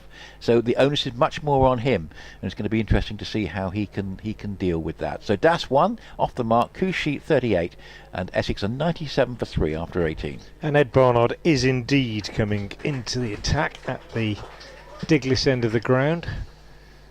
Barnard, whose praises I was singing earlier today, certainly in the Red Bull game for me has been Worcestershire's best batsman this season, and perhaps over the last 3 years or so we would say that as his batting has grown in stature, so his bowling has perhaps suffered a little bit, but he's a very skillful bowler, lots of variations. Hasn't quite been at his best this season with the ball. Comes in now, such an easy approach from the Diglis end and bowls, and his first ball is driven through the covers by the increasingly fluent Cushy. Goes to 39 off 45, it's 98 for 3, and Robin Das comes on to strike at this New Road end for the first time. Full bowling figures for Worcestershire. Pennington 6 overs, no maidens, 1 for 25. Perhaps bowled a little bit better than that. Given 5 overs, no maidens, 1 for 27. Tongue 4 overs, no maidens, 1 for 18. Just break off as Barnard strides in once more and bowls, and Das drives straight to mid-off, no run. Finch 3 overs, no maidens, no wicket for 25, and Barnard just in his first over at the moment. Bright sunshine now, fair bit of high cloud, but the ground generally looking good, pretty green, as Nick was saying, greener than many cricket grounds at the moment generally, as Barnard bowls, and that's wide and driven by Das through the covers. 4-4 out to extra cover, goes under the wicket, covers out at the end of the marquee there between the chestnut tree and the Basil d'Oliveira stand, and slip is dispatched to extra cover to strengthen that offside ring as the 100 comes up for Essex with that boundary. Nice shot there, that'll give him some confidence. Yeah, it was a good shot. He waits again now as Barnard is in and bowls, and he edges that one. Well, it wouldn't have gone to slip if he was still there, but it would have gone to third slip had there been one. There wasn't, and it went for 4 more. So runs beginning to come thick and fast here despite the loss of that wicket. No slip in place, Barnard finding the edge, and no reward. 106 for 3. Robin Das, sort of part of the, if you like, the catchment area that produces a lot of Essex cricketers, born in Leytonstone, 20 years old, went to Brentwood School, and 5 previous 50 over games, that 47 at Northampton, his highest score. He's played 3 T20s as well. So looking really for the breakthrough innings. Could it come today? Barnard into and bowls, and he drives nicely again on the offside, but this time is a good save in the covers by Cornell, and no addition to the score.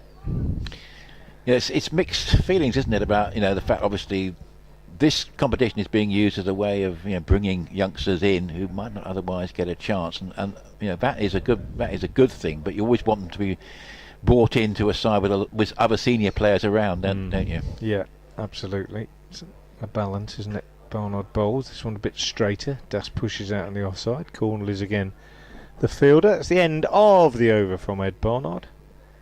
A little bit expensive, 106 for 3 off 19. Their men out, Rymall 19, Westley for 0, and Rulofson for 31.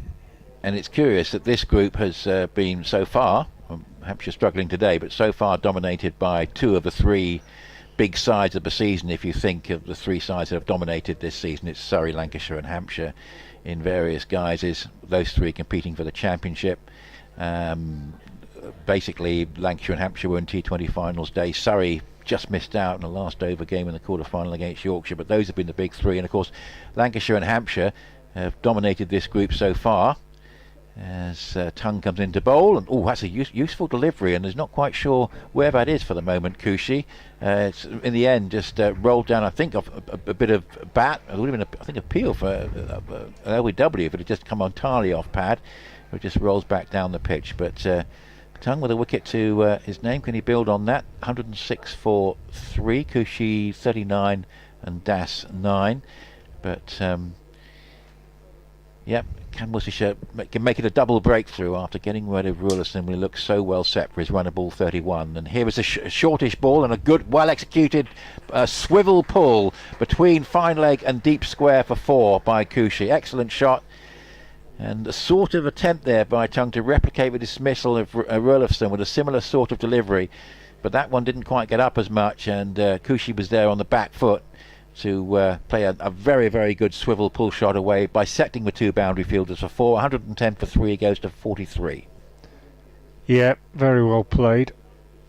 Tongue, well, probably not too dissatisfied to see that shot played, but just wants to get it up there a little bit quicker. 110 for 3, and that one is a little bit quicker, and it's actually gathered in by Cox down the leg side, and there was just a thought about whether that might have taken a glove, or in fact Cushy I think is thinking, why isn't that a wide, because it's either going to have taken the glove or be a wide, and it's neither. I wonder if we'll get a chance to see a replay of that. 110 I thought for 3. He moved across inside it a long way, and it might have gone over the leg stump. Yeah, maybe something like that. I think must be the opinion of the umpire. Cushy certainly was advocating that there ought to be one more run on the score. Here's Tongue to bowl to him again, and that is short, and it's hit in the air and caught. Him out. And well done, Tongue. That's excellent bowling, really is. because what he did there was he got a ball with a little bit more menace than the one that was pulled for four. It was on Cushy quicker. He was going for the shot again, which he played so well earlier in the over. But that one, I think, is it just come off the glove or just come off the bat? We'll have a look at the replay, but it's really just gone straight up into the air, and Cox has moved round to gather it. 110 for 4, an opening for Worcestershire here with the 3 main run getters of the season all back in the pavilion. It's maybe just take glove. I think it is just glove, isn't it? He was going for that pull, but it was on him quicker. Basically, he wasn't in position. It's flown off the glove. It's gone right up in the air, and Cox has come round. And I say, this is an opening here for Worcestershire. 110 for 4 in the 20th over, and Essex again, a bit like the other day, may not bat out the overs. They got away with it last time, but it's you're taking a bit of a chance to do it too often. Yeah, well, I just said earlier in the over, when he played that swivel pull for 4, that Tongue wouldn't have been sorry to see him play that shot, but just wanted to get the ball on him a little bit quicker, and that's exactly what he did there. And at the risk of repeating myself, and regular Worcestershire listeners and viewers will know that many of us have been saying that this is what Worcestershire have lacked, that little bit of devil in the seam attack this year. It's all been a little bit samey. Yes. Josh Tongue, we all know, in the last 4 or 5 years has shown that he is... if I call him a nasty bowler, I don't mean that as a judgment of his character at all, but he's the sort of bowler that you don't want to face if you're a top order batsman, because he is just capable of producing the really nasty delivery, and it's been missing, and that was a good bit of bowling, I think. Really good bit of bowling. Yeah, that was excellent. Now Nick Brown playing his second match, coming in the middle order position, and he's facing up, and that's a bouncer which Brown just ducks underneath. Interesting use of Brown here. He could have replaced Rymel in the last game, but I think there were a few people advocating he should get a go in the List A side, but instead batting in the middle order, and he's got quite a lot of overs to bat here. So now with Cushy out, it falls to Brown with his experience to play the anchor role and bat through at 110 for 4. I think he's enjoying himself, Josh Tongue. Just hope he doesn't overdo it. He might say, I'll bowl the whole 10 overs the way he's going. He's bowling well enough as that one. Oh, Brown is happy just to get inside the line of that, and is happy just to leave it alone. So Brown had a very successful championship match against Yorkshire, but frustrating for him. He wasn't in the 50 over side from the start, but he's got a chance to play a major role here, because Essex have lost 4 wickets in the first 20 overs, and a danger they might not bat through in pretty good batting conditions. Pitch offering carry and bounce, but Worcestershire have bowled well, but Essex, who looked to be so well set when Rulifson and Cushy were together, but critically Worcestershire have now removed them both. 110 for 4, Das 9, and Brown no score. Yeah, and Josh Tongue getting a ripple as he comes down to third man down below us here. Barnard starts a new over, bowling to Das, who drives into the covers. Cornell the fielder. So 2 newish batsmen at the crease. Worcestershire strength and conditioning coach just congratulating Josh Tongue. I dare say he's played a big part in his rehabilitation. So good to see. And now he's chatting to the bowling coach Alan Richardson down on the boundary in front of us as Barnard comes in and bowls. And this is pushed out on the offside as the 3 of the Worcestershire backroom staff just crouch down suddenly as the bowler comes into bowl, not wanting to obscure the view of the spectators in front of them. Yes, I was describing the fact, you've got Lancashire and Hampshire who've dominated this group so far. It's an interesting contrast to the other group, which I'll come on to after this ball. Barnard it is into bowl to Das, who cuts down to third man, Tongue the fielder. They take a single, 111 for 4. With the other group, Frank, it's what I thought was meant by levelling up, because we've got Leicestershire at the top, yeah, Sussex who've had a terrible season up there, Gloucestershire who finally managed to get a few wins, they're in contention, Middlesex who've not been great in limited overs cricket in recent years, and well, I'm going to say poor old Surrey, but Surrey of course almost struggling to put out a side because they've had so many calls and they've been finding it difficult.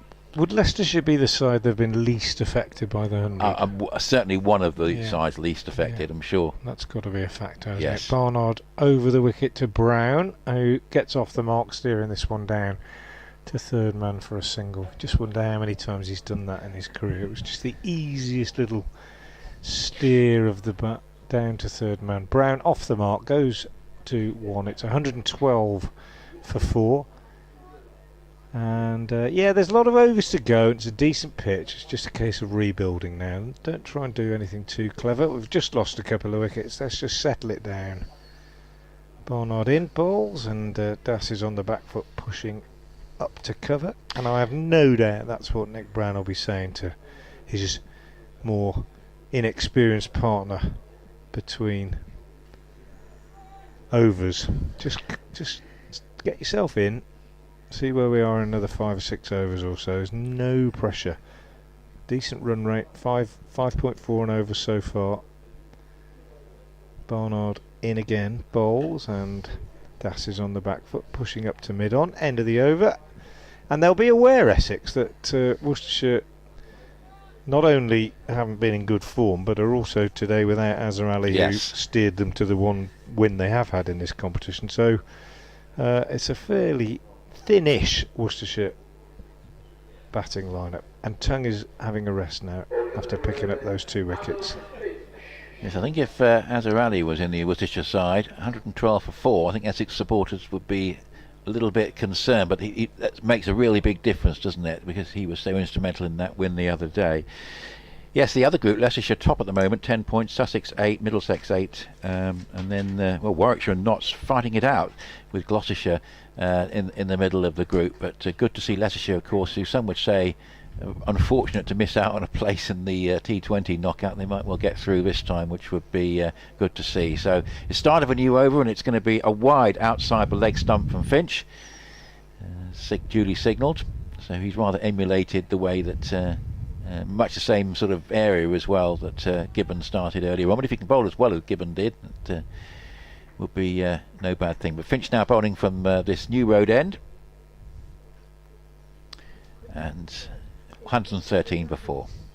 FM update for BBC Hereford and Worcester.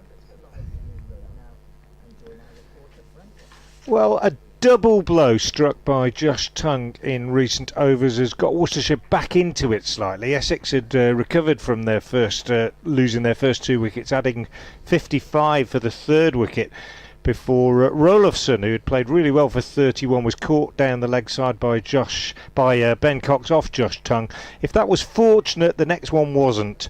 Josh Tongue banging in a good quick bouncer at Kushi, who got into a tangle looking to pull it, and gloved a catch through to Cox. So those 2 out for 31 and 43 respectively. Worcestershire right back in it now. Essex put into bat. We're now in the 22nd over, and they're 113 for 4 with Das on 10 and Brown on 1.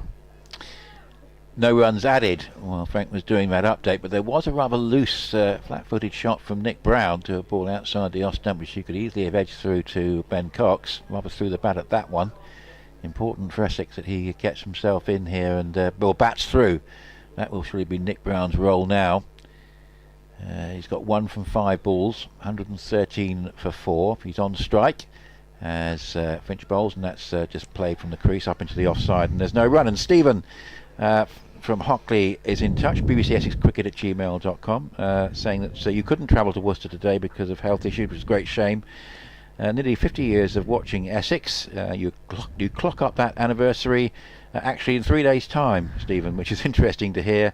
The first game you saw was Essex beating Yorkshire in a run chase at Chelmsford with the 3 Keiths, Keith Fletcher, Keith Boyce and Keith Pont.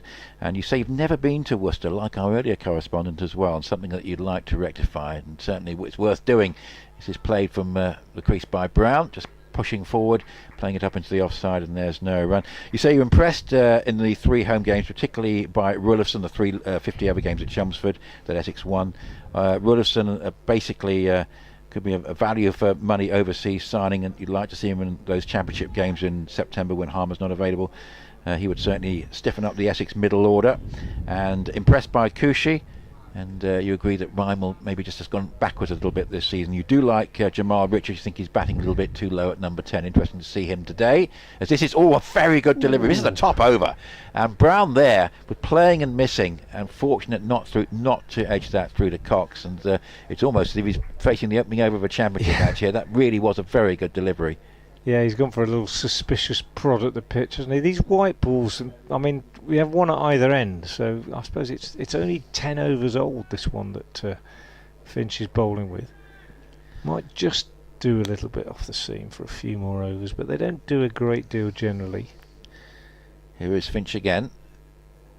Up to the wicket, bowls, and it's another very good delivery, and Brown plays a nothing shot there. He was trying to sort of run it down to third man for a single, but it was high risk, and well, he could easily have got himself into trouble there. Just about managed to back out of a shot in the end. 113 for 4, but that was an over that Brown in the end did quite well to see the back of without heading back to the pavilion. Just a bit of a crossroads in the innings here. 113 for 4. Worcestershire will sense they've got a chance with the relatively inexperienced Das on 10 and Brown, who's not played a lot of limited overs cricket in recent times, on 113 for 4, and the 3 main run getters of the season in the competition all back in the pavilion. Easily Finch's best over for me, that so far, and encouraging return to the attack for him. Barnard starts a new over from the Diglis end, and Das turns his first ball square on the leg side for a single. 114 for 4. So encouraging signs for Worcestershire. I'll be interested to hear, we've just had that email read out by Nick from the Essex fans, who are often very busy getting in touch with that Essex Cricket at gmail.com. Yeah, BBC Essex Cricket at gmail.com account. I tend to encourage Worcestershire fans via Twitter to make observations as Brown drives Barnard for 4. Lovely shot, over pitch on leg stump, clipped up through mid on for 4 by Brown. He goes to 518 for 4. At Frank Watson 58 on Twitter is the handle if you'd like to get in touch. I think, I'm always I criticise sometimes for being a little bit too optimistic, too much glass half full really, and when the gloom merchants tend to ply their trade, Barnard bowls, pushed back by Brown, no run, I tend to say, well, let's be optimistic. And I pointed out the other day that although Worcestershire had only won one game, there is one county that's lost every game in this competition. There's always, or usually there's somebody worse off than yourself, but I think, I have to say, it's been a pretty ordinary season with the white ball. That would be an understatement. Yes. As Barnard comes in again and bowls to Brown, and he punches this up to mid off, but there's no run. But I have to say that for me, the 2 rays of sunshine in the last few days, the 2 things that have cheered me up no end have been, 1, a win, and Azarelli playing so well, and 2, Josh Tongue coming back into the side when there was a point really truly 6-7 weeks ago where it felt like we might never see him again, and just brilliant to see him get a couple of wickets today as Brown drives another very full delivery from Barnard up to mid off and gets a fortuitous single owing to a misfield by Dylan Pennington.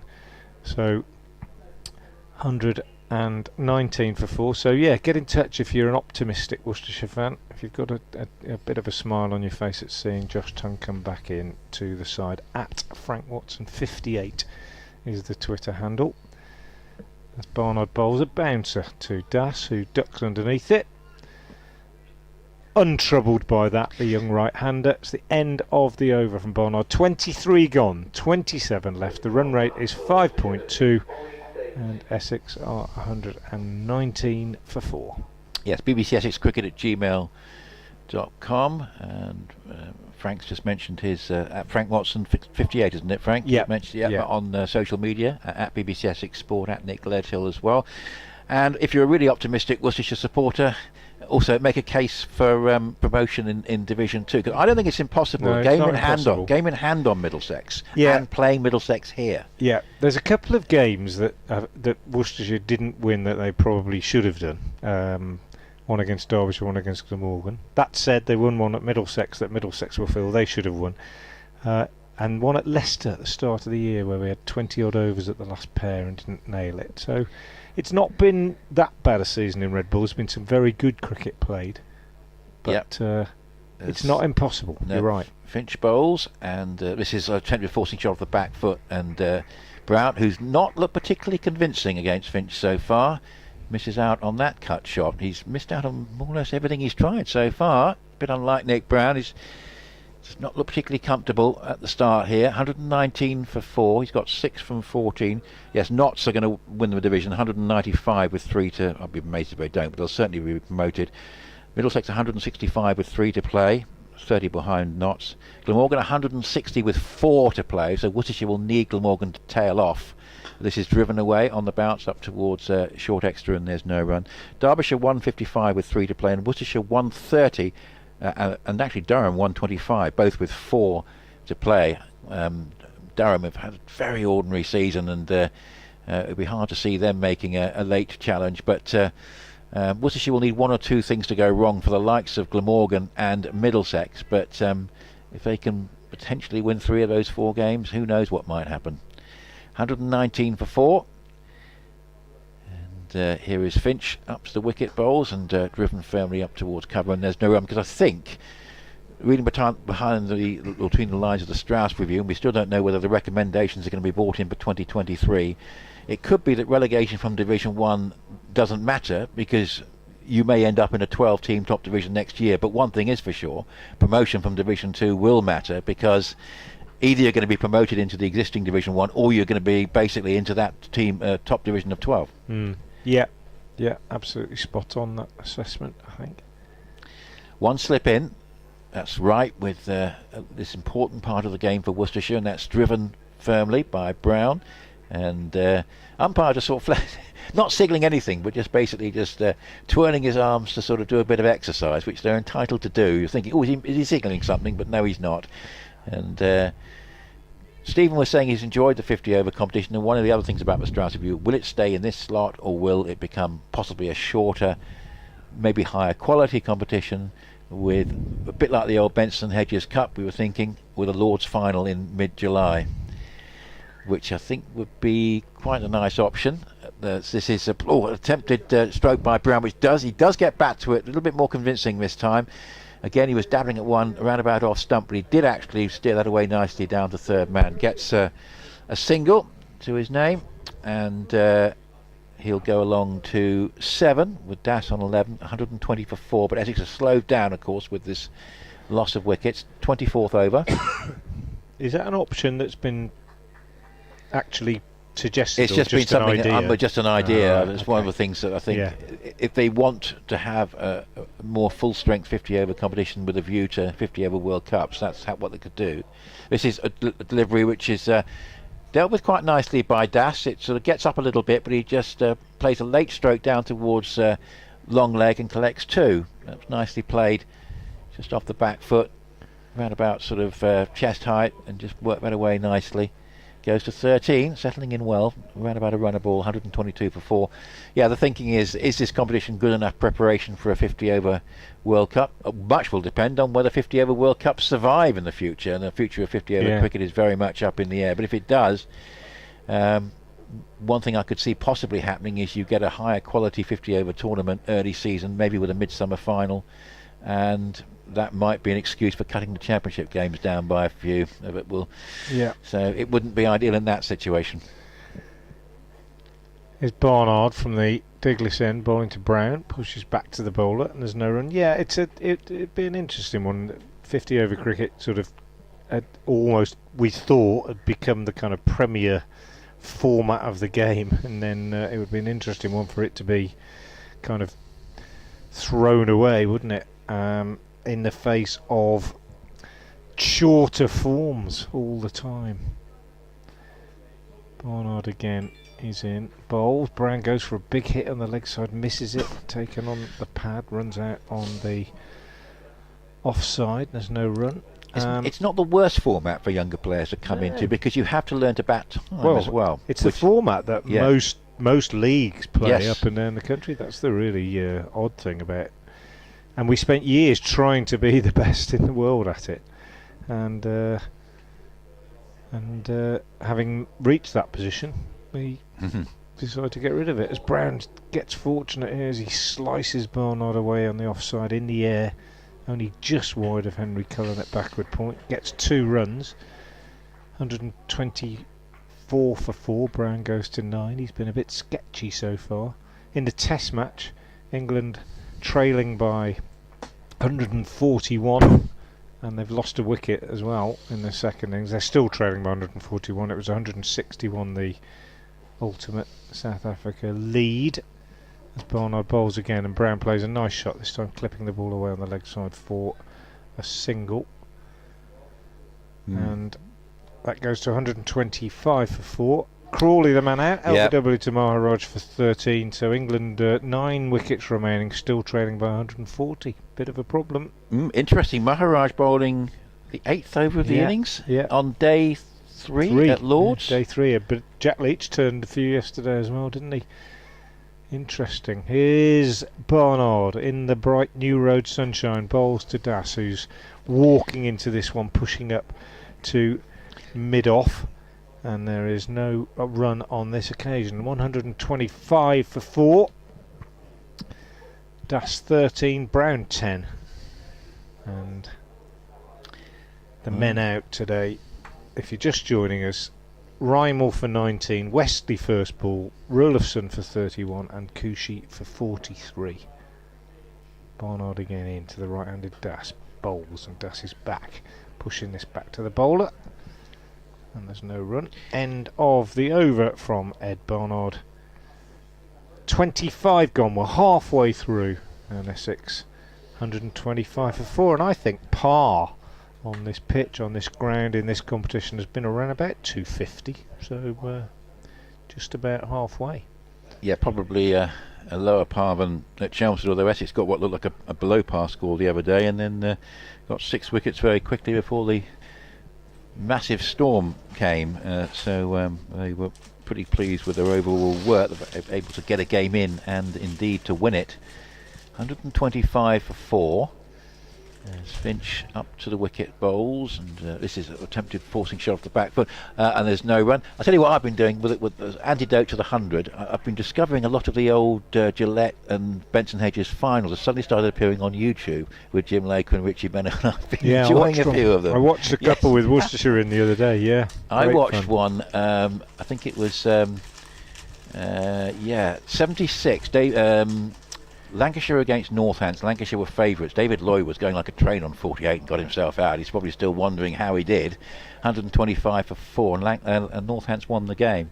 And this is played off the back foot down towards third man for a single. And given, of course, it was the end of the heatwave summer of 76, Lords was looking in pretty good condition by early September. There's a lot of lovely stuff on YouTube, isn't there? We had Barry Richards as the guest here on Tuesday night at our Worcestershire Cricket Society meeting, and Dave Bradley and I interviewed him, and in preparation for that, I obviously did a fair bit of research and so on, but also decided to just remind myself of what a great player he was by watching some stuff on YouTube. It's a fantastic resource, isn't it? I was fortunate in the sense that I grew up down the south coast and saw a lot of Richards playing for Hampshire in the 70s. Yeah. As this is played by Finch out towards backward point, and there's no run, played by Das to backward point. It's gone quiet here, but that's no bad thing for Essex. They just need to make sure that they settle in and don't concede another wicket at this point. 126 for 4, Das 13 and Brown 11. Well, after those 3 main run getters of the season all out, Williston was just going along superbly for his 31 at a run a ball. Kushi's innings rather cut off in its prime because he was looking very good. Now a bit of rebuilding to do. 126 for 4, and here is Finch. And this is a pull shot on the way out towards deep square leg. There is a clip on YouTube of Barry Richards batting against Lancashire at Dean Park, Bournemouth, which didn't often hold the big quarter-finals, but it did hold this one sometime in the 70s, where he made 100 out of just over 200. Lancashire inevitably won the game because they always used to beat Hampshire in those days, but in fact they beat everybody in most one-day games in the early and mid-70s. Yeah, I watched that one. I watched that one the other day. The one clip he said it was one of his favourite grounds, Bournemouth. Yeah, interesting. I saw a lot of cricket there, and not great dressing rooms, but a lovely venue to watch the game. And this is a cut shot off the back foot down towards the third man for That's 4 runs. Good shot there by Brown. He's been trying to play those offside shots off Finch with not much success, but that one was much better. It was there for the shot, and he's cut it away. Nicely played, and that will settle Nick Brown down. He's gone to 15. He's overtaken Das actually, 131 for 4. But great chance for Brown to show his experience here, to get Essex up to a defendable score, having lost those recent wickets. Could play a really important role in the second half of this innings, and we now are into the second half for 26th over as Finch bowls, and that's just played from the crease back down the pitch, and there's no run. Yes, the one clip I'd love to see is the famous Richards and Pollock partnership in when basically Australia taught South Africa in 69-70, and South Africa won 4-0, and there's a famous comment from Ian Chappell, I think, turning to Rod Marsh and saying, when the two were batting together, I think we're in trouble here. I think Richards made 100 and Pollock made a double. I think he made 274. I think that's one thing I'd love to be able to see footage of. But of course, one of the great Test sides of all time, but of course for various and quite understandable political reasons, they weren't able to dominate as they may well have done through much of the 70s had they been able to play. Here's Barnard from the Diglis end, and he bowls, and this one is steered into the gully by Das, fielded by Libby. No run. Yeah, well, he spoke very well the other night. Very pleasant evening it was, and he spoke candidly about World Series cricket, which was fascinating, about Kerry Packer, who he knew very well. But yeah, and I'm pleased to report to everybody in the world of cricket who knows Barry Richards and saw him play, Barnard bowls and beats Das outside the off stump with a good one, that the hair is absolutely still in place. Changed colour, but in terms of volume and style, it's exactly the same as it ever was. Yes, final question of the night from my colleague, co-presenter of the night, Dave Bradley, was, we'd had all the questions about cricket and World Series and everything else. Barnard in bowls, and Das is beaten again outside the off stump. And the final question was, just before we finished, Barry, do you put anything on it? And he said, well, just shampoo and conditioner, but no more than that. He said it's just natural. But honestly, it looked as voluminous as it ever did. 131 for 4 here, Essex. A good over from Barnard so far, as Das is beaten again. He's got it going sideways a little bit here, Ed Barnard. And beaten him 3 deliveries on the trot here. It's quite an education for the young right-hander. Actually didn't do a lot looking at that one. Just felt for it a bit. I might be wrong. Anyway, it did enough. And Barnard will want to get through this over now without too much damage. 2 balls left, he's in, he bowls, and Das is forward, pushing back up the pitch, and the bowler does his own fielding. I think I'm going to tempt fate here. We're in with the chance of a first maiden of the game, aren't we? I think there's 1 ball left. I don't think he's conceded a run off this over, has he? No, it's been bowling too. Come on, let's have a maiden. In comes Barnard. Can he bowl a maiden over? He bowls, and he can, because this is pushed up to mid-wicket by Das. So the first maiden of the game, first maiden Worcestershire have bowled, I think, in this competition for some time. There haven't been many anywhere. There haven't been many anywhere. 131 for 4 at the end of it, off 27. Yes, Barry Richards eventually got bored of domestic cricket in England and retired early. And of course, he was a commentator for many years. Sadly, we don't hear so much of him in that role now. And certainly always enjoyed hearing him.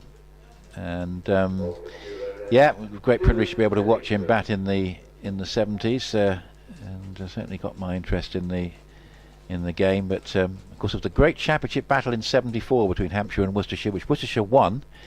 Hampshire, my word, they were a strong side because they had Andy Roberts as well, bowling at guys not wearing helmets. So it was a fair achievement by Worcestershire to win the championship that year against the defending champions.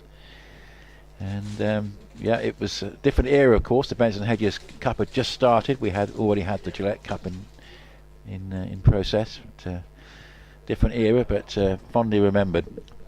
Pennington back into the attack. Pennington from the New Road end goes round the wicket and bowls to Brown, and Brown just plays it away off the hip down towards mid-wicket, and there's one run. Essex, meanwhile, were gradually biding their time and would start to get stronger in the late 70s. We talked quite a bit about helmets with Barry Richards the other night, and he wore them, of course, early prototypes, and we talked about Dennis Amiss and him in World Series cricket, sort of adapting motorcycle helmets and various things, but he did express the opinion that he thinks that there are, I'm trying to remember exactly what he said, but quite a large number of batsmen. As here is Pennington again, bowls, and Das plays a stylish stroke away, just leaning into that, playing it off the front foot up towards sweeper for a single, and Essex just accumulating here at the moment, knowing they need to bat through the overs. 132 for 4. Das is there on 133 for 4. Das 15 and Brown 16. Yeah, Barry Richards said he thought there were quite a large number of batsmen who were really, had it not been for helmets, would not have played at the level that they played at. Right. Quite ordinary players who had been made braver, if you like, by helmets. Fascinating, because of course it was the year where they started to emerge in various shapes and sizes. 133 for 4. Pennington bowls, and that's played. Good shot by Brown off the back foot. When he plays that shot, it's a good sign. It will be cut off just short of the extra cover boundary, but he's got 2, and that is a Nick Brown shot that gives encouragement to Essex supporters, because it's the back foot force the way through the covers. He also plays a very good shot down the ground, and when he gets that working, it's a good sign. But he's after a rather uncertain start against Finch, he's starting to play quite well now. Nick Brown, 18 from 28, 135 for 4 in the 28th over on BBC Essex and BBC Hereford and Worcester with Frank Watson and Nick Ledhill. And here's Dylan Pennington, and he bowls, and Brown just plays into the offside and calls his partner through for a single, and he could be run out. He is. That was a sharp single. That really was a sharp single, played up into the covers. He called Das through, but it looked sharp from the word go, and a direct hit was always going to cause him problems, and that's precisely what we got. Love to see a replay of that. He was certain it was there for the run. He just basically a push and run into the offside. We're going to see the replay now with Pennington bowling, and Brown immediately setting off for the single, thinking it was there, and beaten by a direct hit. Don't think we're going to see a direct hit, unfortunately. But, well, that's just what Essex didn't want. Given out by the on-field umpire. Thankfully, we don't have to worry about third umpire review, because that would have gone to a third umpire with no TV here. I think they might be getting a replay part 2 here with the other bit joined in. You talk us through it, Frank, this time. Well, it was a direct hit from Barnard, and yeah, I mean, it's hard to tell because we're looking at a replay that, as people watching the stream will know, where batsman's going away from us, but he appears to be reaching for the crease as the stump goes, and I think one thing that third umpires have taught us, video reviews and so on, have taught us over recent years, is just how many direct hits are out, you know, that maybe would have been given not out in the old days, and I think that's got into the umpire's head, and they're more inclined to give them out now. But it looked a good one. It was a great bit of fielding. If you're going to take on one man in the Worcestershire team, Barnard is probably not the man to take on. I agree with you that Nick Brown was beginning to look good, and he is the kind of old head that would hold together this innings. So that's a big wicket as Luke Benkenstein comes out to join Robin Das, who of course is on strike because the batsman crossed. Got a 6-wicket haul with his leg breaks the other day, but it's with the bat that it matters at the moment. And Pennington is going to bowl, and this is played up into the onside, and there is no run. But now Essex very much relying on the youngsters. We've talked about the sort of lower middle order being a little bit undercooked because those 3 batsmen, Cushy, Wesley and Rillifson, have done so well. But the thinking always was that if Worcestershire could just get rid of those 3 in reasonable time, which they did, you might feel that the turning point was the wicket of Rillifson, because that was so totally against the run of play. He and Cushy were more or less doing what they pleased at that point. And it's changed since. 135 for 5, and this is a lovely delivery, which again, good bit of carry here. Goes through to Cox, and a bit of a play and a miss from Das, who stays on 15. But Das and Benkenstein now together, and Worcestershire will be sensing here. They'll look at what's to come and think there's no sort of there's no harmer, if you like, who's a sort of person who can, still play quite a major innings from this point onwards. And there must be a fear at Essex here, like on Wednesday, are not going to bat out their overs. The question is, will they be as effective with the ball as they were on Wednesday afternoon? Because they may need to be. 135 for 5 after 28. Yeah, and that's interesting in two ways, Nick, actually, because one of the criticisms of Worcestershire recently, and one of their own criticism of their own performances, has been that when they've had teams down, Barnard in, bowls, and this is pulled away by Benkenstein for his first run on the leg side, 136 for 5. They haven't forced home that advantage. They've taken the fingers from round the throat, if you like, and they've allowed teams to get back into games. Here's an opportunity for them to show that they're not going to fall into the same trap. I've had a message on Twitter from Ros Stallard who says, yes, Josh Tongue being back is the best news we've had for a long time. Barnard is in, bowls, and this is cut by Das out on the offside for a single as Roderick fields. But sorry, I find it hard to be optimistic. We always seem to have a crop of promising youngsters from the academy, but results are the only true barometer. Well, you can't argue with that. Results, of course, are the only true barometer, but I don't think there's much doubt that we've got some promising youngsters coming through from the academy at the moment. It's just whether they can be mixed in with senior players to produce a side that does get those results you're talking about, Ros. Barnard bowls. This one's driven into the covers by Benkenstein.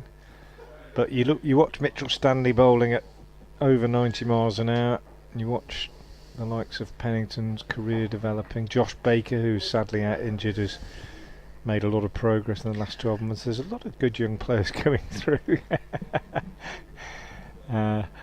As Barnard bowls, and this is pushed out on the offside. The man responsible for the young bowling crop just bouncing up and down outside the window in front of us with a big smile on his face. Been quite a good day for the Worcestershire bowling coach Alan Richardson so far. You can prepare these bowlers all you like, you send them out there, and if they don't perform, or they have a good day and then have some bad days, it's easy to point the finger at the coach. Forget that youngsters just have days that are good and bad, and they have to just gain experience. Barnard bowls, and Benkenstein punches out into the covers, and Henry Cullen, another one of the crop of youngsters from the academy, does the fielding. He's a wicket keeper, playing as a batsman today, but he kept wicket at the Aegeus Bowl a couple of weeks ago and was very, very impressive. And he has made quite a lot of runs in the second team too. Decent crowd in. I think they're quite engaged in the cricket at the moment, enjoying it's good, it. Isn't it? 137 for 5. Key period, you think, as Barnard bowls and Benkenstein drives up to mid-off. Key period, and rebuilding needs to be done, and young players are given that responsibility. So it's good to see. 137 for 5 at the end of 29 overs. Yeah, real test for Essex this. I mean, Nijar and Snater have got some credentials with the bat. Jamal Richards has really shown some promise, but I guess some would say get him in earlier, but in this sort of situation, they really wanted, say, a likes of a Nick Brown to bat through with the others batting around him, and that was a slight problem. I think Das is really quite important now in the side as a batsman, and this is played off the back foot. He's facing up to a new over from Pennington, and it's just played defensively up into the offside, and there's no run. Stephen back in touch saying what a player Barry Richards was. You saw him bat live twice, summer holidays of 1973. You interrupted a visit to your aunt just outside Worcestershire to see Hampshire play Northants at the old Southampton ground. He opened with Gordon Greenwich. Yeah. And Bishon Bailey was in the Northants side, and indeed Bishon I saw on that clip of the 76 Gillette Cup final playing for Northants against Lancashire when the game Northants won. That's played up into the offside, and there's Mushtaq Mohammed would have been in that side as well. Yeah, what a side they were. Yeah. I mean, not surprising they won, to be honest. They really, they really were developing into a good side, and you also see. Oh, we've got an update. Update coming up.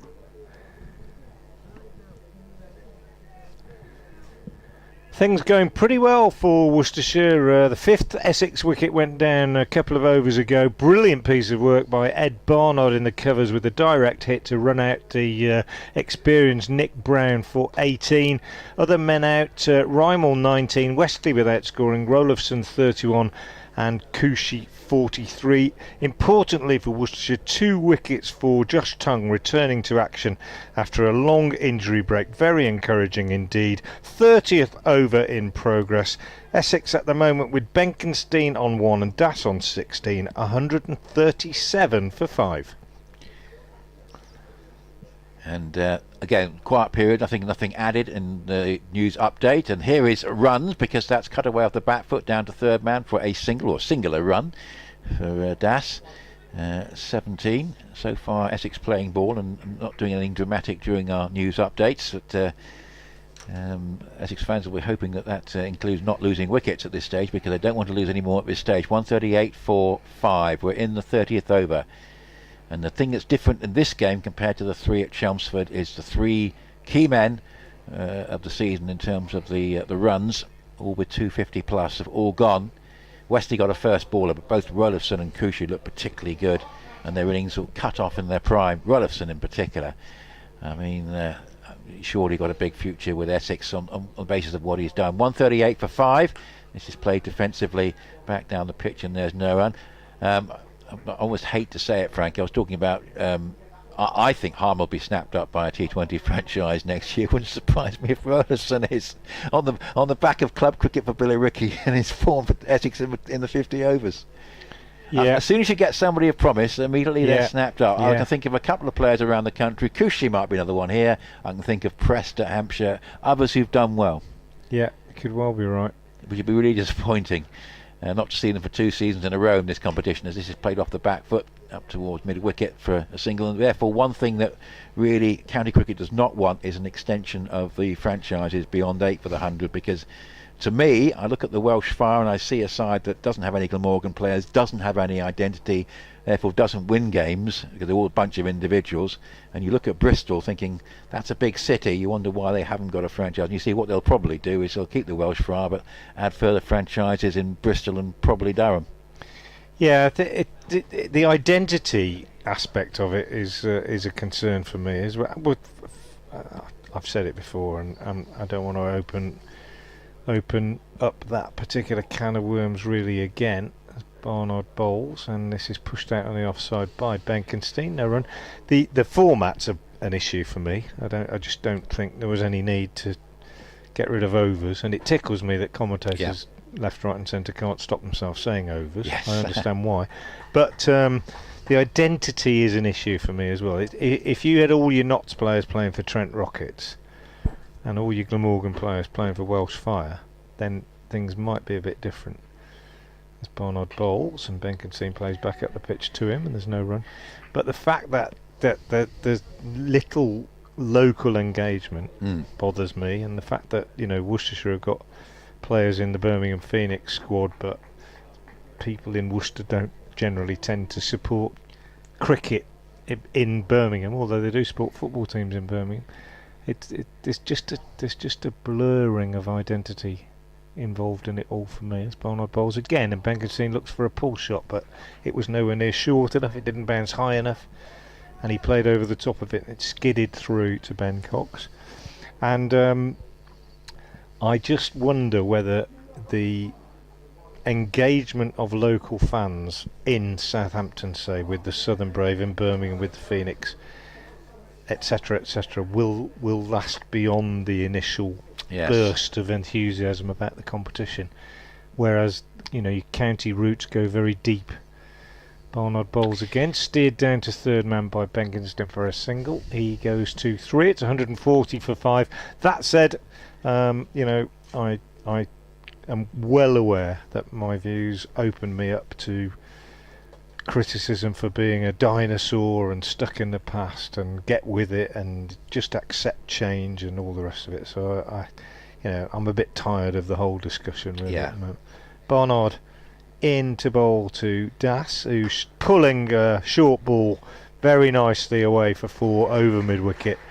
He has a bouncer, Barnard. That one, maybe it was an attempted bounce. He didn't really bend his back, and it just sat up really. And Das accepted the invitation and pulled it over mid-wicket for 4. An easy boundary. Yeah, nice shot. I mean, he's obviously got tied down recently. He's had to play conservatively, but that's a good pressure relieving shot. Yeah, absolutely. And he goes to 21 as Barnard is in again and bowls, and this time he's on the back foot, pushes defensively out on the offside, and that's the end of the over, the 31st of the Essex innings. The men out, if you are just joining us, I'll just very quickly run through the scorecard. Rymel caught, Pollock bowled, Gibbon 19, edge to first slip.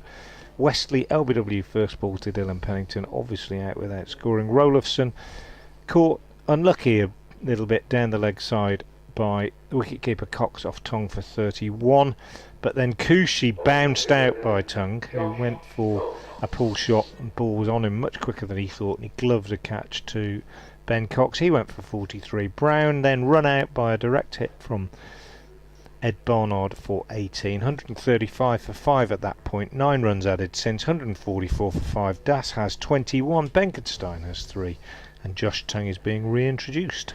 Yeah, and already made quite a big impact here. What can he do now? Sun's still out, not much change in the overhead, still partly cloudy, sunshine. That one just dug in and off the back foot, played comfortably by Benkenstein, who hasn't particularly got much of a score to his name in the batting column so far, so a chance for him to play an innings here, coming in relatively high in the order at number 7. And what can he show us? The youngster, 144 for 5. He's there on 3 with Das on 21, but the Essex youngsters under pressure here. Can they respond? Here is Tongue bowling, and he goes on the pull shot, but it's not where he intended. It's come off the bottom half of the bat and gone up again. towards. Yeah, extra pace did for him there. Hurried on to him, and in the end was quite fortunate just to play it sort of more or less along the ground, not where he intended, but up into covers where Cornell did the fielding. Yes, I think that the point I was just making, I just hope from the county cricket point of view we don't go beyond 8 franchises, because the talent's diluted enough as it is, and absolutely. we just do not want to go beyond 8 franchises for this competition. This is an edge, is it? Oh, it's gone through to Cox, who's certainly, he's trying to take that, but he's in some pain, as if maybe he's been hit by the ball, but he's down on his back, and he's being helped to his feet by Ed Barnard. Maybe that one has hit him. Be interesting to see a replay. I think we're going to get a chance to see a replay. Now, first thing, whether that was an edge or not, and hard to tell, but the batsman did look immediately behind him, suggesting there might have been an edge to that. And in the end, the ball is just, maybe the pace of Tongue there, but just thudded through him, hit him in the chest, and certainly winded him, but he's back on his feet. 144 for 5. Interesting that, as here... this is Benkenstein playing up towards mid-on, playing some nice conventional cricket here, Benkenstein, but the question is, to what extent is he going to be able to be aggressive with success against this Worcestershire attack? And he's got 3 from 15 so far, 144 for 5. There'll be a time where he'll need to start obviously scoring a little bit more freely, but he's entitled to play himself in. Essex, of course, conscious of wanting to bat through the overs. 32nd of 50 overs now. 144 for 5. This is a pull shot. He's hit it away quite nicely on the bounce down towards deep square leg, and collects a single as the fielding is completed by Gareth Roderick. So thanks, Stephen, for your email about Barry Richards. You mentioned that Colin Milburn attempting a comeback with one eye was also in that north-hand side you mentioned, and also you saw Barry in 76 at Chelmsford when he was caught behind off Keith Boyce from the first ball of the match. Wow. So, and you say ranks alongside Viv Richards as one of the greats that you've seen. So thanks very much for that. 145 for 5. Tongue again bowls, and nice shot off the back foot here down towards third man for a single by Das. Goes along to 22. This really would be an occasion for Das to get a first 50. And let's say Essex relying on the youngsters. Now they've got... experience to come, in the sense that obviously Snater has proven his credentials with the bat this year, but certainly they could do with a partnership from these two. 146 for 5, 18 overs to go. Das 22 and Benkenstein 4. Ben Gibbon coming back into the attack at the Diglis end with his left arm seam. We haven't seen any spin yet from Worcestershire. They've got 5 seamers today, of course, and no spinner, although we've seen Cornell and Libby fiddling through overs of part-time spin in recent games. Gibbon, who opened the bowling this morning, 5 overs, no maidens, 1 for 27 his figures, replacing Barnard, 7 overs, 1 maiden, no wicket for 27 for him. Here is Gibbon, left arm over, bowls, first ball is in the block hole and just tickled round the corner down to long leg by Das, who sees Tongue labouring a little bit as he moves round the boundary to do the fielding at long leg, and quickly comes back for 2. 2 young, sprightly men at the crease at the moment, and you'd expect them to be fairly sharp between the wickets. 148 for 5 with those 2. Here's Gibbon again. He bowls, and again he goes for the Yorker, and this time gets it right just outside off stump, and Das just kind of falls over it a little bit, misses it, through it goes to Ben Cox. Cox restored to the side in recent weeks after a period of some weeks out of the side, just requiring a break from the game for mental health reasons. It's good to see him back, and he's looked refreshed. Gibbon bowls, and this one driven out on the offside and fielded by Gareth Roderick in the covers. They take a single, 149 for 5. He's looked refreshed, and he's particularly looked back to something like his best with the bat, Ben Cox. Yeah, it's good to see. It is always good to see. Gareth Roderick, you talked about him before. I didn't really expand on that. No. He came into the side at various points last year and was struggling, and clearly as a batsman was struggling clearly with his footwork as Gibbon bowls, and this is driven very, very nicely straight down the ground, and that is going to be 4 runs because Jake Libby can't catch it. Lovely shot from Benkenstein. He goes to 8, his first boundary, and the total goes 253 for 5. Clearly worked very hard, Roderick, over the winter, particularly on his footwork, and when he got the chance to keep wicket when Cox was out, that also seemed to just bring out the best in him. Kept wicket very well. Gibbon again, better from him this time, pushed up to mid-off by Benkenstein. Kept wicket very well. In his first innings behind the stumps at Durham, he picked up 5 catches, 1 or 2 of which were quite tasty, and also made some runs in that game, and just clearly looked happier chap, more settled, good to hear. Standing a lot stiller at the crease. And as I say, he's not played anything massive, but a much more similar cricketer to the one we used to see at Gloucestershire, shall we say, as Gibbon bowls, and this is steered down on the offside by Benkenstein. End of the over from Gibbon. 33 gone, 17 left. The run rate is 4.6. It's come down quite considerably recently, probably at a point where you'd think it should be going up, but it is a case of rebuilding a little bit, as Essex are 153 for 5, still on course for what I would say is about par, which is 250. Yep, and in the test match, Ollie Pope has gone the same way as Zach Crawley, LBW to Keshav Maharaj. He's gone for 5. Maharaj has 2 for 6 in 3 overs, and England are 38 for 2, still 123 behind as Tongue bowls, and that one just jags back in. That's again good pace. Hurt, through, through with a shot. He's after just taking it slightly easy at the start, and understandably Tongue has really sort of got his pace up and hustling it through. And I think the thing for the young Worcestershire quicks is if we get more pitches like this at New Road next season compared to, and in the next couple of seasons compared to the ones we saw last year, that will help them. They wouldn't want to bowl at Chelmsford on some of the pitches we've had. Well, I remember that first game last season at Chelmsford when Jake Libby got 180. Season before last yeah, that's right. 2 very high scoring draws between the 2 sides. So this is just run down off an open face down towards backward point. Ed and Barnard got 100. Dylan Yeah. Pennington got his only ever first class 50. Yep. And Yeah. the odd thing was that was the only pitch like that at Chelmsford that year, if I remember. There've been 4 of them this year, a bit like that, and that's probably a bit too much from an Essex point of view. The reason Essex are not in the shake-up, their away form has been more or less as usual. The odd win usually results, the odd win, the odd defeat here and there, but it's normally the home form where they can bank on winning the majority, if not all, the games at Chelmsford. That just hasn't happened. They have had a couple of wins, but nothing like the normal ratio. This is a fast delivery from Tongue, which is attempted. It's called a wide.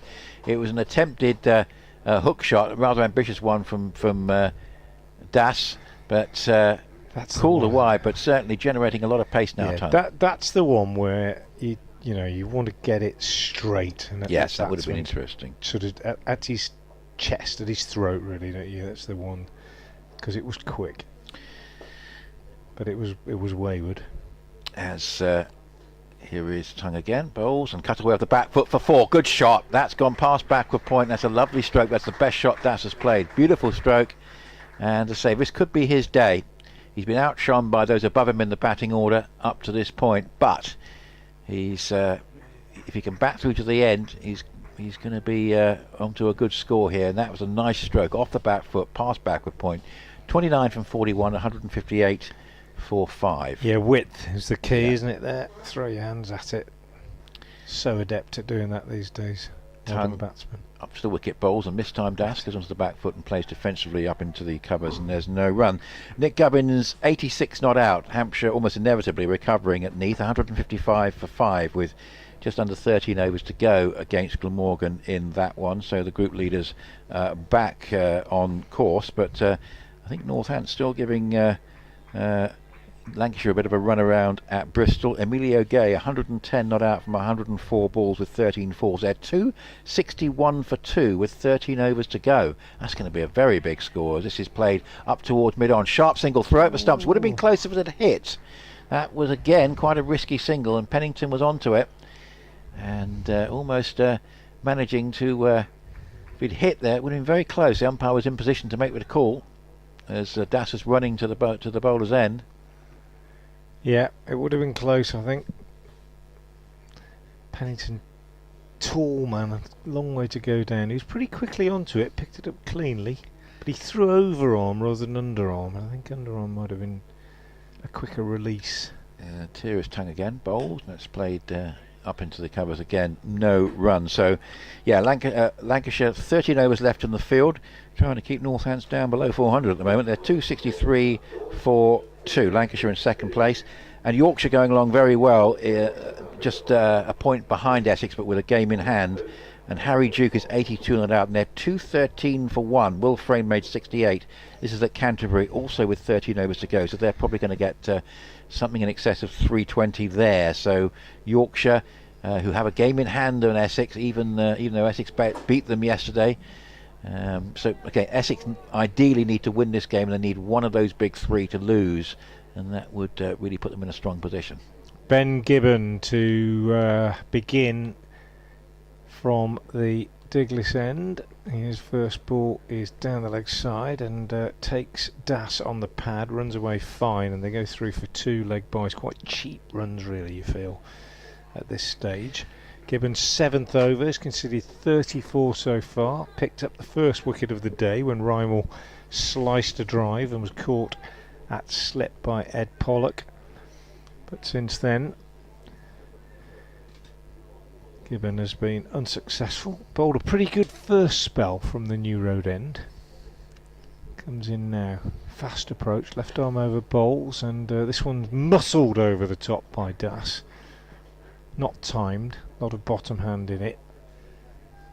In the air, gets 2 out to long off. Just get the sense that these two are feeling that enough rebuilding has been done now. They've added 28 so far for this 6th wicket. It's time now, with just 15 overs left after this one, to be a bit more positive. Das 32 off 45. Gibbon into him bowls and can't do much with that one, but it's a good run, just pushed out on the offside, and a very quick call of yes, and Benkenstein equally willing between the wickets, very keen to respond. Two young fit men, we'll expect to see them nudging it around now and trying to make sure there are as few dot balls as possible, even if they can't be hitting the boundary that regularly. You're right. Important they get going, because there is still powerful batting in Snater and actual Jamal Richards as well to come. 164 for 5. Gibbon in, bowls, good cut by Benkenstein, nicely timed, put straight to Roderick, who's on the cover boundary, or just 5 yards in off the cover boundary, and through they go for a single. 165 for 5. What Worcestershire will want to do is just make these two work really hard. They won't mind conceding ones. They won't want to concede many boundaries, that's obvious, but keep these two in for a few overs, limit the damage that can be done by those bigger hitters, and it might work in their favour. But that's 4. Gibbon over pitching on leg stump, and that's a lovely shot from Das. Really good shot, held his shape and just punched it through mid-wicket and held the pose at the end. He's pretty pleased with that one, I think you could tell, and I don't blame him. 37 off 47 for him, 169 for 5. One ball left. I think they might be thinking in those terms with Benkenstein, but Das in the last couple of overs has really started to play well. Definitely. And he waits now. Last ball of the 35th over. Gibbon into him, bowls. Very full, driven again. Up to mid-off, Libby Fields. Das takes a single, keeps the strike. You can just tell from his body language that he's fancying it at the moment, Das. Happy to take the single, keep the strike, wants to get on with it. 170 for 5. And 15 to go. 4.9 is the run rate, even if they scored it. That for the remaining 15 overs, they're going to get around about that 250 that I suggested is par, I think, aren't they? 5, 10s, 50, 75. Yeah, that'd be pretty good. Michael in touch with us from North London. You're saying that you don't like too many bilateral 50 over series. We do have a lot less 50 over cricket internationally than we used to, Mike. We used to have 5 and even 7 match series rather than 3. As this is a shot which is pulled away in the air and will go one bounce for 4. That was a little bit of danger for there, because there was a man at deep square leg, but it's been picked up by Das and he's gone for the shot, and just a little bit of fortune, he didn't hold out to the man on deep square leg, but he hit it just fine, and it's a one bounce 4 off the first ball of a new over from Josh Tongue. So 174 for 5, and Das, with a succession of boundaries in the last few overs, is now moving along. He's just 5 away from his career best, 42 from 49. Really has stepped up the pace in the last few overs, has Das, and it means that Benkenstein can sort of go in his slipstream for the time being, at least. And this is hit away for a quick single into the offside, sharp to stumps.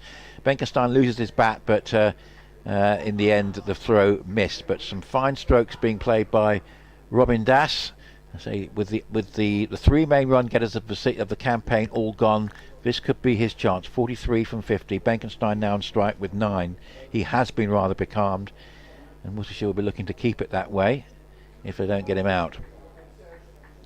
You're talking about, if we do have limited overs bilateral series, you'd like a sort of point system in sort of conjunction with the women's format, Michael. So that's what you would like to see. This is played again just defensively from the crease up into the covers, and there's no run. And you remember also there used to be 3-way series, and you didn't particularly enjoy those. One thing I would say, Michael, is I enjoyed one comment from Ravi Shastri, and I don't tend to go along too much, because the BCCI, very, very powerful, perhaps some would say too powerful, but I was one comment he did make about T20 bilateral series where he couldn't remember anything of significance that had ever happened in a bilateral T20 series. I thought it was a great comment. As this clipped away down towards fine leg for a single, 176 for 5. And of course you probably see him commentating on them, but I thought that was a very clever comment, because actually he's right. You can have a T20 3-match bilateral series, and a week later you can't remember anything about what happened. 176 for 5. Yeah, well, that's problem with just too much cricket as well, Yes. isn't it, really? Of any description, I think. I do remember South Africa were pretty good, and better than England probably thought they were. And maybe the same in the Test series as well. This is played off the back foot. Nice stroke down towards the backward point boundary. 4. Das goes to 47. That equals his previous best. And he really is playing very nicely indeed now. And Worcestershire need to get him out. He's really up the tempo in the last few overs. Fine stuff here from Robin Das. Yeah, that was a lovely shot, wasn't it? He likes a bit of width, that's for sure. And he times it beautifully, doesn't he? Can he get Uses the pace of the bowler, really. Can he get this 50 now? He's 3 away from it. Got 47 against Northands. In comes Tongue, bowls to him. He plays it away nicely down towards deep square leg. That will be the 48 to take him to a new personal best for the 20-year-old, beating that 47 that we mentioned. She got also away from home. Hasn't done particularly well at Chelmsford, actually. 19, 22, 11 and 20 in the 4 Chelmsford games, but scoring runs from away from home is actually a very important quality, and that's something that he's shown in this 50 over series. A 47 followed by a 48 not out with power to add. 181 for 5. Benkenstein 10. Das 48, and actually doing pretty well at the moment in keeping the strike, which is helping Essex. And Jake Libby's decided it's time to bring on himself, bowl a little bit of spin, occasional off spin, no more, but hasn't been too bad in this competition so far. Been reasonably tidy, nothing startling, but a change of tempo perhaps. Might just be hoping one of these two might chip one up in the air as he comes into the attack himself. 2 men out on the leg side boundary, 3 in fact, long on deep mid wicket, deep backward square, as Libby is in and bowls, and his first ball is driven up to long on by Das, who moves on to 49. And apart from those men out on the leg side, there's 1 man in at short mid wicket, and then we've got a sweeper on the offside and 4 saving 1 inside the circle on the offside as Libby bowls full of length, and this one is driven by Benkenstein. Doesn't really time it.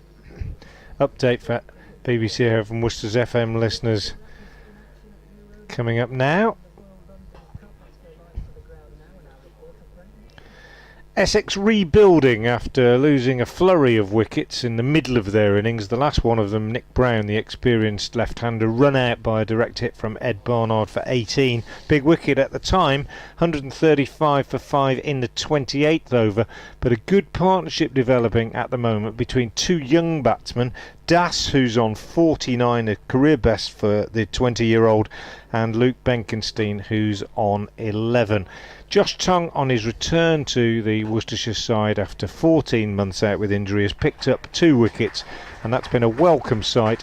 But as I speak, the 50 partnership comes up for these 2 young players. Das has his 50, Benkenstein has 11, and it's 184 for 5 Essex in the 37th over. As Libby bowls, and a little clever little ramp by Benkenstein over the keeper down to long leg. He'll pick up 2. In fact, that brings up the 50 partnership. The previous applause having been for Robin Das's excellent 50. The stats on that: 55 balls and 7 fours, so well battered him. The 50 partnership is now up. Very encouraging for Essex, watching these 2 young players play with such maturity. Worcestershire now need a wicket again. The run rate is currently 5. There are 13 overs remaining, and it's 186 for 5. Yes, that broke our recent run of nothing much happening during the news bulletins. We had Das's 50, but all credit to him, and it's been, particularly the second half of it, has been very impressive indeed. And actually Benkenstein, I think, has got his best score now as well, so you can look to see if he can add further to that. And say the key thing is it's a judgment call that these 2 have got to make. They know there's still some powerful batting to come, and they've got to make sure that they make the most of their time at the crease now.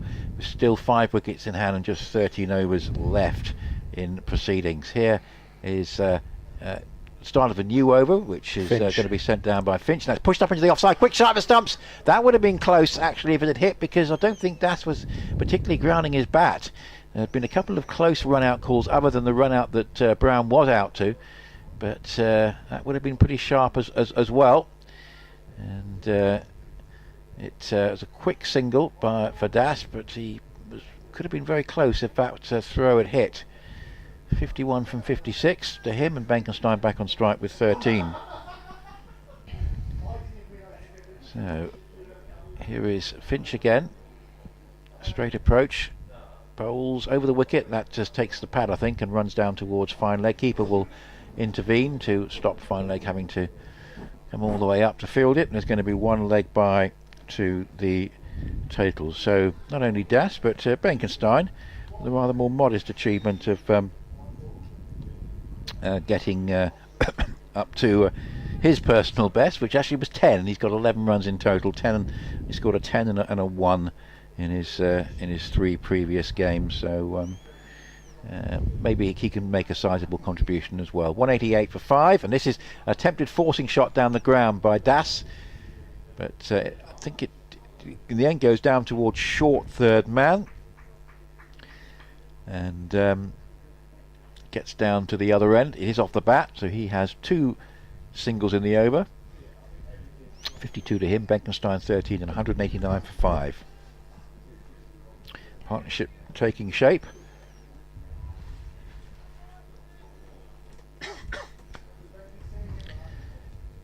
And Essex looking to get something around about 255, 260 if they can.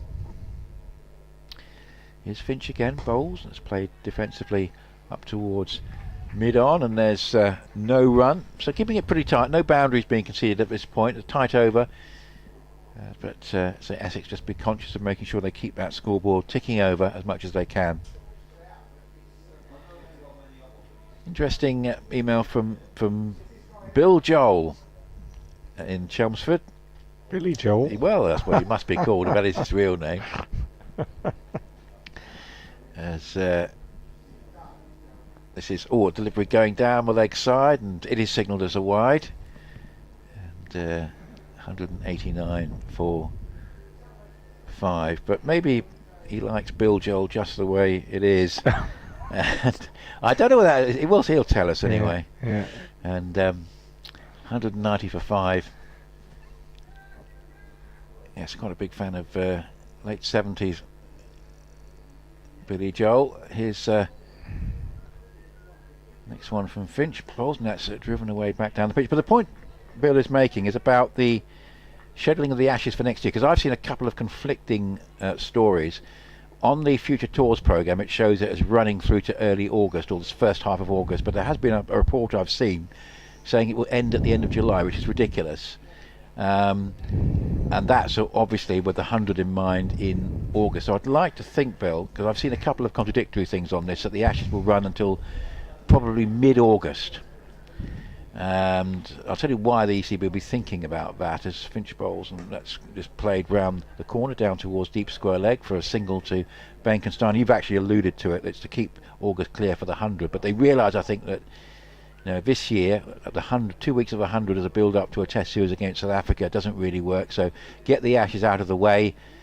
They know that they can't keep Australia hanging around for 3 or 4 weeks while the 100's going on. They can't just stop the Ashes mid-series. So you either play the Ashes in late August and September, or you play it earlier. And it looks like they are going to play it earlier. But I do hope it goes into at least mid-August. Yeah, you've got quite strong opinions about the ECB. We'll touch on that again in a few minutes' time. But I'd like to think the Ashes will go until at least mid-August, and you'll probably find England white ball players will then play for 2 weeks in the 100, and then we'll have white ball cricket in September next year. 191 for 5. Jake Libby to continue from the Diglis end, his second over. He's in now and he bowls, and down the pitch comes Benkenstein and drives him straight down to long on, or behind the bowler's arm, and Gibbon comes across from long on to do the fielding, and they take a single. Libby, not a great spinner of the ball, gives it a little roll. Batsmen, both these two, quite happy to use their feet, come down to him and confident they can get to the pitch without being in too much trouble. He comes in and bowls, and in fact this one It's played off the back foot by Das, cut away into the covers, and Roderick fields for a single. But Benkenstein certainly has been looking to get down the pitch to Libby, who's in now. Very short approach and bowls, and in fact he goes for a little reverse paddle sweep. Plays it nicely, Benkenstein, and will pick up 2 despite Roderick's fleet-footed fielding and his throw into Cox. Cox takes the bails off, but Benkenstein already home. 2 runs taken. Just a sense that they're beginning to step it up now, these two, and it's perfect in a way. They've now added 58 for this 6th wicket, having had to rebuild a little bit when Brown was run out. As Nick Ledhill alongside me said at that point, it was quite a crucial time really. Could have gone either way. Libby in, and that's a lovely shot from Benkenstein. Libby, well, he got done by the batsman there. It's clever batting, because he started to advance down the pitch and Libby saw him come in and thought, yeah, he's coming down again, dropped it in short, and Benkenstein didn't come. He stayed where he was and swivelled round and pulled it away back to deep backward square leg for 4. Yeah, good shot. Better from Benkenstein. Goes to 21.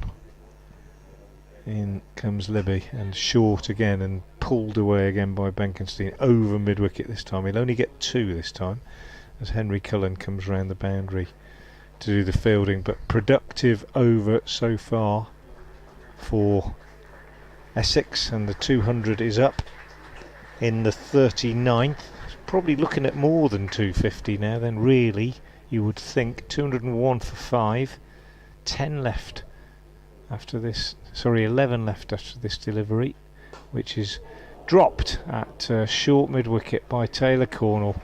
A slapped shot by Benkenstein, hit hard, and Cornell in the firing line, short mid-wicket, dive to his left, got a hand to it. In fact, it's Barnard, not Cornell.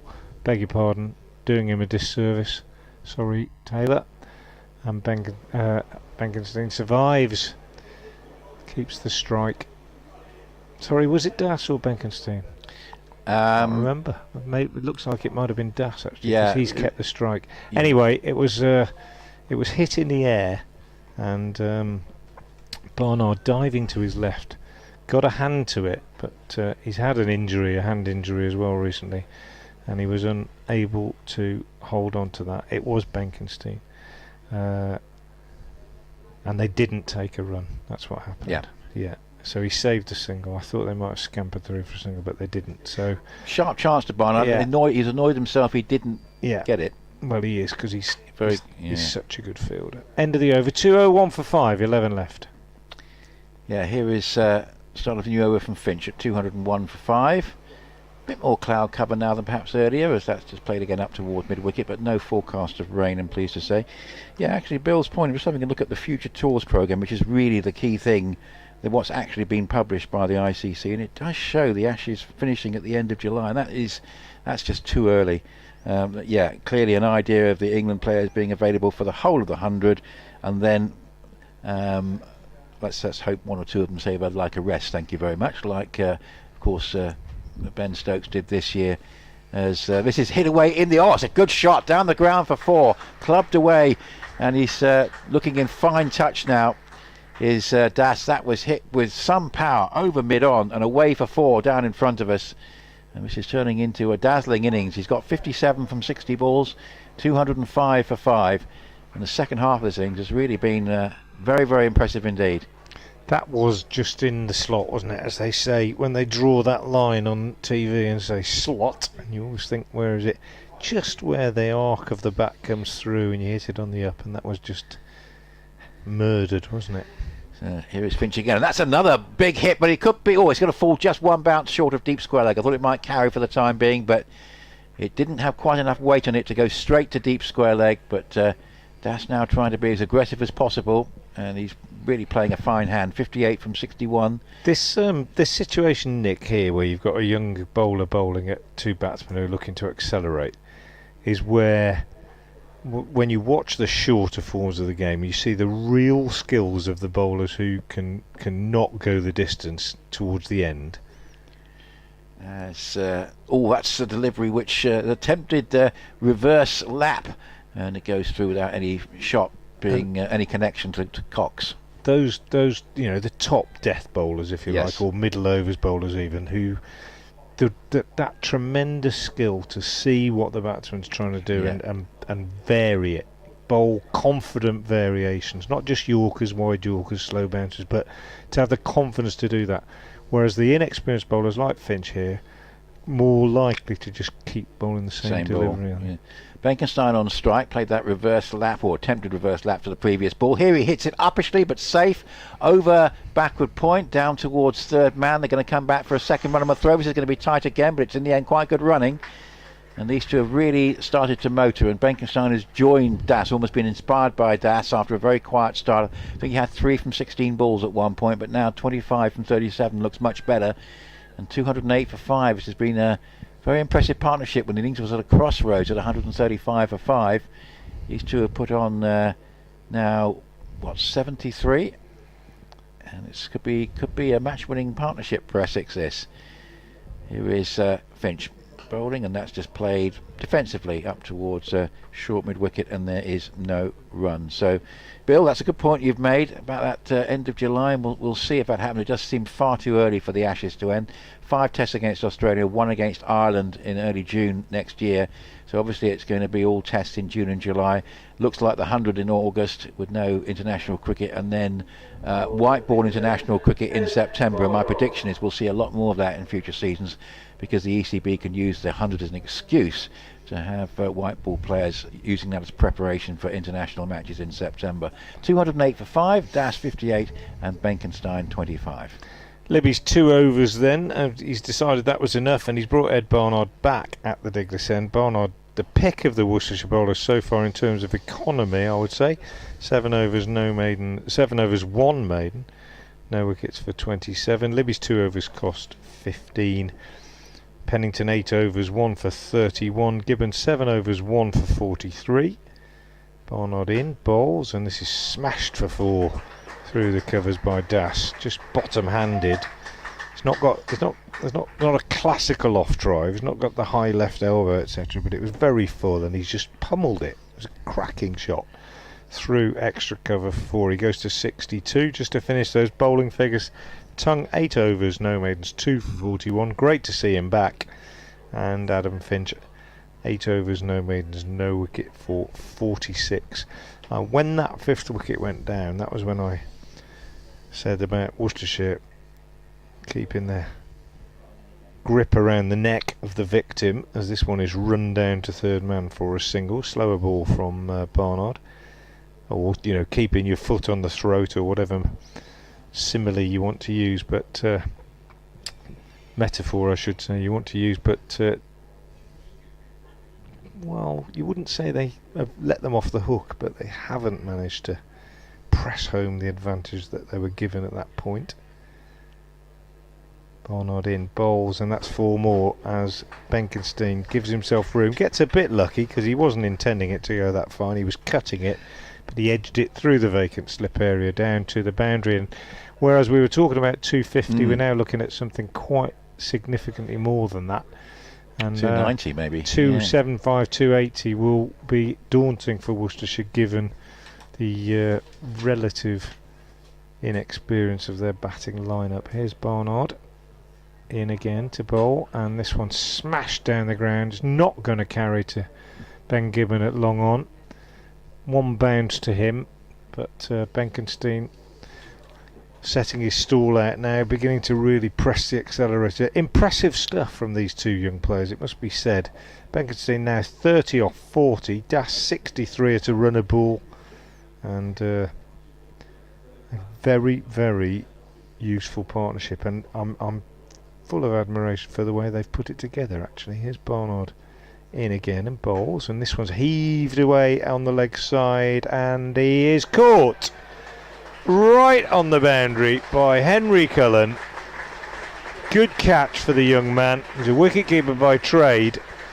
Ran round the boundary and took the catch above his head, fell to the floor, and just looked back to check that he'd managed to stay just inside the rope. Probably the biggest boundary on the ground over there towards the net. and that is the end for Robin Dass. Brilliant innings. I was going to say just how well they'd put it together in the fact that they did it steadily, they built it, they just put things together slowly at first and then extended that partnership. Big wicket that for Worcestershire, just broken that partnership and got rid of Robin Dass, but at the same time it might not be too bad a thing because it brings in Nijar, and Snater is also to come, and Richards, who are the men that could probably score at maybe even 10 and over in these last few overs. 2-1-8 for 6. Yeah, that's he was obviously taking increasing risk, and in the interest of the team. 63 at a runner ball, very, very good indeed. And that's ideal from Essex point of view, because another of the younger batsmen has really taken their chance on a day when, say, the 3 leading run getters by far in the competition had all come and gone. 2 of them had looked pretty good, mind you, while they were there, Cushy and Rullison. But on the day that Das needed to perform, then he has done. And as I say, it's the second useful innings away from home. He hasn't got many runs at Chelmsford, so the home supporters won't have got a great impression of him, but those watching on the stream or anyone who went to Northampton or here today will certainly have been very impressed by what they saw.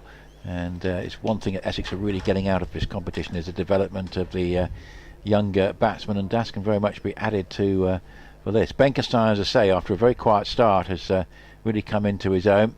And Aaron Nijar, who's a useful batsman himself, coming in at number 8. You could say with a whole, basically was 3 or 4 batsmen who could bat at number 8. You might even add Richards as one of them, certainly Snater, but it happens to be Nijar who's actually coming in at that particular position. But Essex now with a chance, if they can bat through, of getting up around 285, 290. There's Barnard in to bowl to Nijar, who pushes out on the onside. There's no run. Just to correct myself, it wasn't Henry Cullen, it was Ed Pollock who took that catch. In my defence, I say it is as far away on the ground as it could possibly get from a commentary position. But he took the catch, and Dass's innings, just to give you the final stats, 63 off 64 balls with 9 fours. End of the over from Barnard. 41 gone, 9 left. 2-1-8 for 6. I'm saying 260. Yeah, Essex will want more than that, but if they take another wicket or 2 quickly, Worcestershire, they might restrict them to that, or even bowl them out. We shall see. But that was a really important partnership, because it was just a possibility of Essex being bowled out well within the 50 overs for something around about 200. Yeah, and they did. I was kind of rushed on that point because of the wicket, but they just built it nicely, didn't they? Very good. As a coach, you'd be very pleased with 2 young players who showed that level of maturity out there in the middle, and just said, right, let's just 3 or 4 overs, just steady the ship. A couple of wickets gone down. And what I liked is we start with a new over from Gibbon, who bowled really well earlier on, as that's driven away into the offside by Benkenstein. No run, it goes straight out to cover. What I liked was the way that Das took the pressure off Benkenstein by upping the pace himself, which allowed Benkenstein just to proceed in Dass's slipstream for a while, and then Benkenstein started to play some shots as well, and he's still there. So Bill, I know you're concerned about the future of 4-day cricket. And the prioritisation of the white ball format, and so thanks very much for your email there about the Ashes. Very interesting point. Left arm over the wicket, Gibbon bowls, and that's again driven up towards mid-off, and again another dot ball useful for Worcestershire at this point. And you say that Bill Joel is your real name. You even have a 39-year-old daughter called Alexa, who's older than Billy Joel's daughter, also called Alexa, and Billy Joel also did a single, or a song, not sure it was a single, but called the Down Easter Alexa. So maybe that's what that was the inspiration for maybe his daughter's name. 218 for 6. Here's the next delivery from Gibbon, and it's played up into the offside, and there's no run. And 218 for 6. It looks a score that is going to give us a good game. Worcestershire will need to bat pretty well. It looks a decent surface for batting. So much is going to depend on their more experienced batsmen, Ed Barnard amongst them, to have a good day. Here is Gibbon again, bowls, and it's a nice looking drive, but straight up to mid-off. And what's happening this over is that Gibbon, who I was very impressed by earlier on Frank, has come back on. He's bowled a good line and length. He's sort of restricting the shots that Benkenstein's more or less hitting the same ball to the same place all the time, and it's working quite well for Worcestershire. Yeah, I'm just wondering what I'd do now with 4 gone. I'd be tempted to get Long On back, or one of them back, and bring third man into the circle maybe, if he's going to bowl that full length. So far it's worked a treat. He's just hit everything to cover and mid-off. Here is Gibbon again, bowls, driven away up towards mid-off. This time they go for the single, and it's well judged. Hit with slightly less pace, goes up towards mid-off. I had to wait a while for the ball to actually get to him, and that was a nicely judged single. Josh Tongue couldn't do anything about that, didn't release it in the end. 219 for 6, but a very good return from Gibbon. It's been particularly impressive. Catching up on a few emails, but I apologise, sometimes we get a little bit behind because of events going on the field. But Nick Hines saying that Brown's run out another case of batsmen not realising the shortest way between 2 points is a straight line. You think, yes, you saw that he'd gone a bit wide in his run, and that was played up into the offside and just goes to the left hand of Point, who has to run round to collect it. That's Barnard, and allows him to get through for a single. Very good comeback over from Gibbon, and that was impressive. 220 for 6. I can see him bowling out his overs. He really has bowled nicely. 220 for 6, 8 to go. Nijar 1 and Benkenstein 31. Yeah, really good to only concede 1 run off the 42nd over. Gibbon 8 overs, no maidens, 1 for 45 now. Worcestershire will want to bowl as much as possible at the new man, of course, and or at least in the first few deliveries, because they want to make him bide his time a little bit. Barnard into the left-handed Nijar now, bowls, and he cuts nicely down to backward Point. He'll get 2, I would suggest, here, as the fielding is done by Gibbon, and indeed he does get 2. Goes to 3. 222 for 6. I said 260. I'm sticking with that. Might be a little bit more, but that'll be a good score. Worcestershire would settle for probably 260 now. Essex will still be hoping for 275, 280. In comes Barnard and bowls, and Nijar drives back up the pitch. Bowler does his own fielding, and they get a single as it rebounds off Barnard's hands and runs out to mid-on. 223 for 6 then. If you're just joining us, the men out: Rymel 19, Cooshie 43, Westley without scoring first ball, Rolofson an impressive 31, Das, pick of the batsman so far, 63, Brown 18, and the not out batsman Benkenstein on 31 and Nijar on 4, 43rd over in progress. And Barnard bowls, and this is pulled by Benkenstein, but straight to Cullen at short mid-wicket, and there's no run. It is Cullen this time. Good crowd in today. Yeah, it is. Better than certainly the last game, when the weather was a bit too hot, and also Worcestershire hadn't had the tonic of a victory at Northampton, which they've had since. But good crowd in today. Fairly evenly spread around the ground as well, as Barnard comes in and bowls, and punched up to Long On for a single by Benkenstein, goes to 32, 224 for 6. But it's a perfect day for watching cricket, I would say. Lovely. Outside, not too hot, certainly t-shirt weather, bit of a breeze.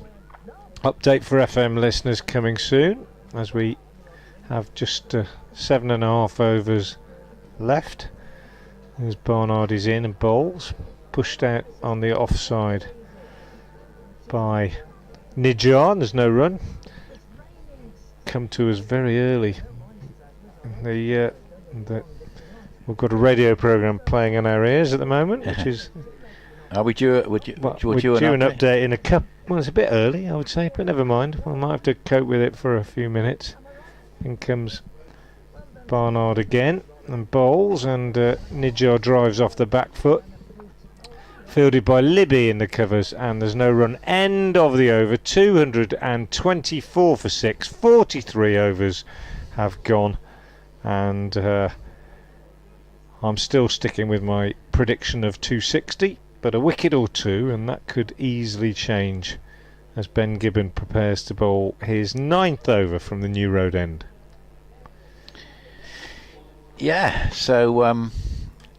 these two, with Snater to come particularly, and Richards, who's been impressive in the brief innings that we've seen from him, could get Essex certainly beyond 260, but seen a couple of pretty tight overs here from Worcestershire at a good time.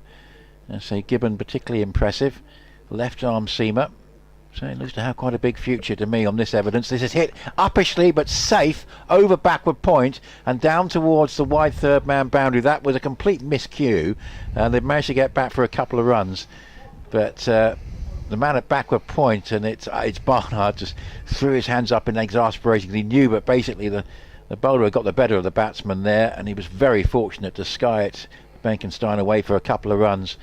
But Benkenstein has been just becalmed a bit in the last couple of overs, so he'll be pleased to have got those 2 runs away, even though not quite what he intended. 226 for 6, Gibbon bowls. That's a better shot, driven away wide of mid-off, just picked up comfortably, running round behind the bowler in the end. And one more will go to the score as Tongue completes the fielding. Tongue's had a successful return to the Worcestershire side today, and wonder if we'll see more of him with the ball. 227 for 6. How many overs has he got left, Josh Tongue, Frank, on the... He's got 2 left. Right, so we may well see a bit more of him. I wonder if we could cut this feed into our headphones until the actual news bulletin. I wonder if that's possible. We're hopeful, as Gibbon bowls, and that's driven nicely and stopped at mid-off. Actually, it's a good stop there at mid-off, because that was travelling, and nicely done there by Jake Libby, who's not been having too much to do in the field so far today. 227 for 6. Yes, eventually Frank will be doing an update, and then hopefully we'll lose our extra entertainment in the headphones. We'll know all the news headlines. Yes, so if anything has happened, we'll know about it. Thanks, Mike, for a follow-up email, which we'll try and get to a little bit of in a short time. There we go. It's gone. Gibbon. Will it come back? Gibbon bowls, and that's played up into the offside, and there's no run. Well, at least the song he was playing, the end of the song, was a song I rather like, which Love Will Keep Us Together by Captain and Neil. But I suppose that yes, it's sometimes quite difficult. But I know great TV and radio professionals will tell you it's all about coping with the director's instructions in your ear. I sometimes while you're working. Wonder how the great TV professionals do that. It's amazing. 227 for 6. As this one is driven on the bounce by Nijar, well stopped by Gibbon. Gibbon here is really doing a good job for Worcestershire. He's not bowling anything that is loose and that can be hit away easily. He's keeping a pretty tight rein. He's bowling a pretty consistent line. I think he's doing a fine job, and really, to me, on this first evidence, looks a very good prospect. And what Worcestershire need to do is make sure they don't regress to the pitches of last year, which won't help him. Give him pitches like this with a bit of carry and follow through, and I think they've got someone here. This is a drive which goes up towards deep cover, but there is a fielder there protecting the bowler at this stage of the innings, and just the 1 run. But certainly I've been impressed with him, Frank. 227 for 6, Nijar 4, and Benkenstein 35 from 49. A little bit becalmed since Das got out. Yeah, just on the pitches, there's absolutely no doubt that the powers that be here at New Road are well aware of the need to improve on those pitches that we saw last year, and that's not any slight on the ground stuff or anything that were responsible last year. The late flood made a big difference, and there was a lot of problems with grass growth and so on, but certainly in the last month or so we've seen pitches here at New Road that have been much more conducive to good cricket, and we've seen carry and bounce and just enough help, but we've also seen batsmen able to play shots. Barnard from the Diglis end over the wicket to Nijar, nicely played, punched away on the leg side but straight to the fielder at mid wicket, and that update coming imminently for BBC Hereford and Worcester.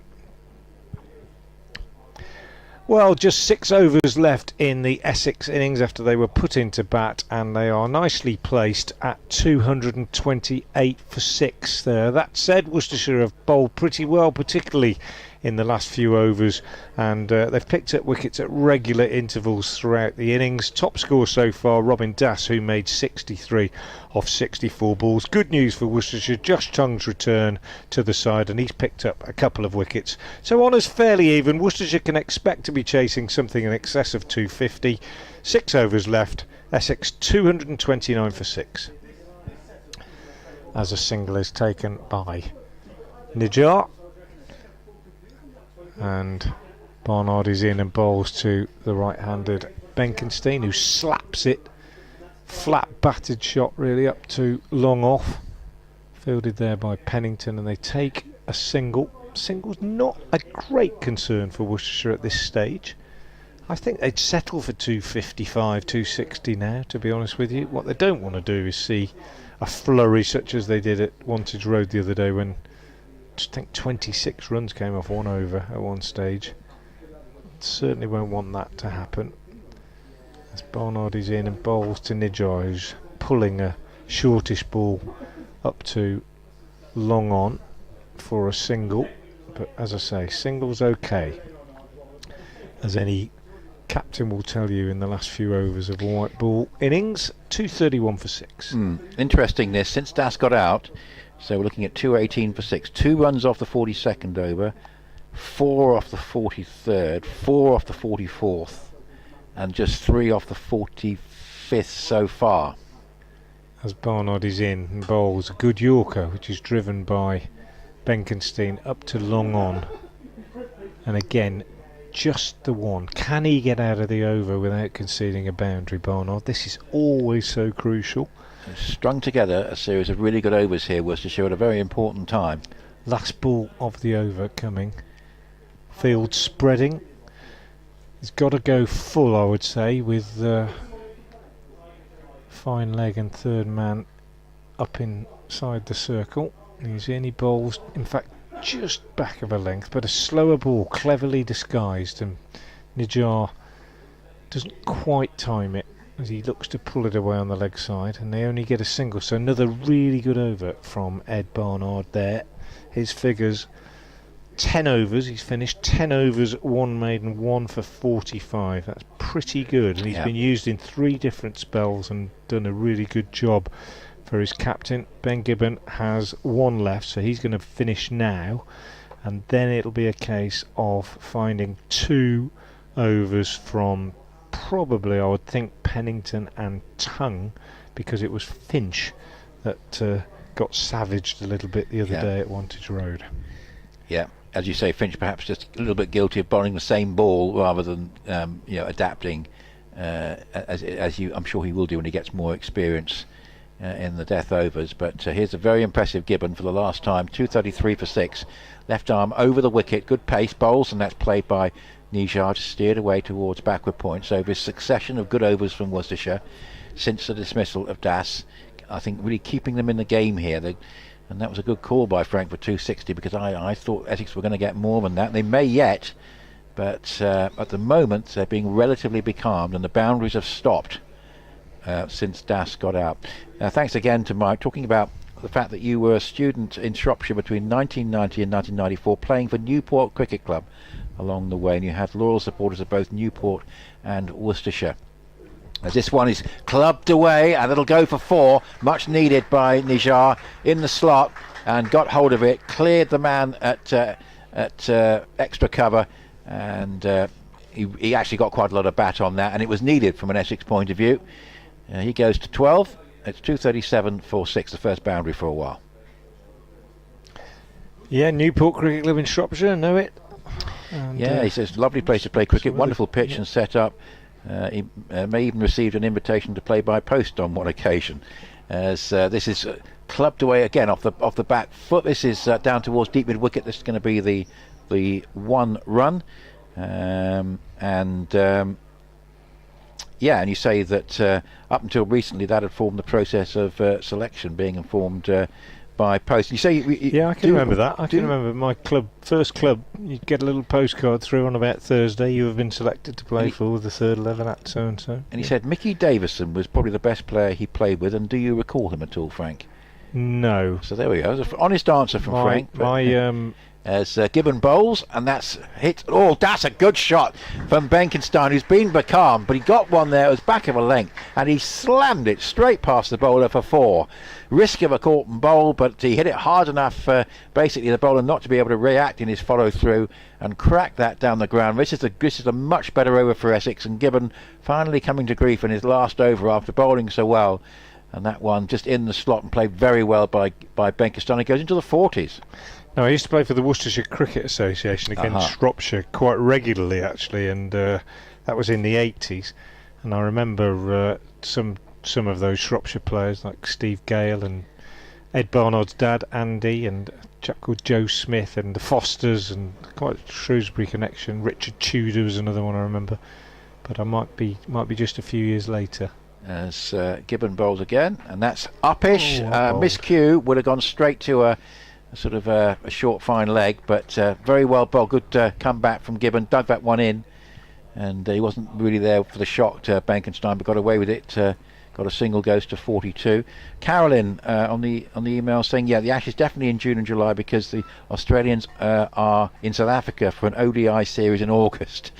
But it's still very odd, isn't it, Carolyn, not to have the Ashes going into August. You remember 2005? It barely started by the start of August. I think it was, the second week of September, that final test at the Oval in 05. This is hit again, uppishly, in the air. Should be caught at mid-on, and is. Oh, slight juggle, but in the end held nicely. And that's the end of Nijar for 13. Tongue hangs on, 243 for 7. Nijar got going there with a nice blow through extra cover, but that was deserved by Gibbon because he'd had a bit of treatment early in the over, but he then just made sure that he just held the ball back a little bit, and in terms of just dug it in a little bit shorter, batsman hitting the ball in the air. But first Benkenstein got away with it, then Nijar didn't, and all credit for Gibbon for thinking that through. And fine execution from Gibbon and a very much deserved wicket. 243 for 7. Nijar goes for 13. Benkenstein is 42. Yeah, well bowled by Gibbon. I think that last 2 deliveries when he banged it in short almost got Benkenstein with the one before when he didn't know much about it. And Snater is the new batsman coming in to replace Nijar. So 4 overs remaining, 243 for 7, and the Worcestershire bowlers in the last few overs have done a pretty good job. Gibbon the second one to finish his stint. I would say if you picked up the paper or flicked on your iPad, I suppose is more realistic these days, to look at the figures and you saw Gibbon 10 overs, no maidens, 2 for 59, you'd think, oh well, that's pretty ordinary, but actually he bowled a lot better than that, I think. Yes. And we were wrong about whether Tongue and Pennington would finish because Adam Finch is coming into the attack at the Diglis end. The thinking here could well be that he's not going to improve his death bowl if he doesn't get the chance to do it, as it were, and he is given that opportunity here. If he's to try and get some Yorkers in at some stage. He comes in now and bowls, and that first one is short, smashed away for 4 on the offside. This is my worry, and this could destroy my 260 prediction because Finch, I feel, when put under pressure like this, might just struggle, and that's just inexperience as much as anything else. With his field up, he's got long off and long on up. If he bowls in the slot, he's going to get hit back down the ground. If he bangs it in short like that, he's got a chance of being smashed. Benkenstein goes to 46, and this one is outside the off stump, and he throws his hands at it, misses it. It's taken by Cox and signalled wide by umpire Graham Lloyd. So it's already a slightly wayward start to the over, and we saw heavy runs scored by Northants at the end of their innings the other day, and if the same thing happens, you might still see Essex getting up to 280.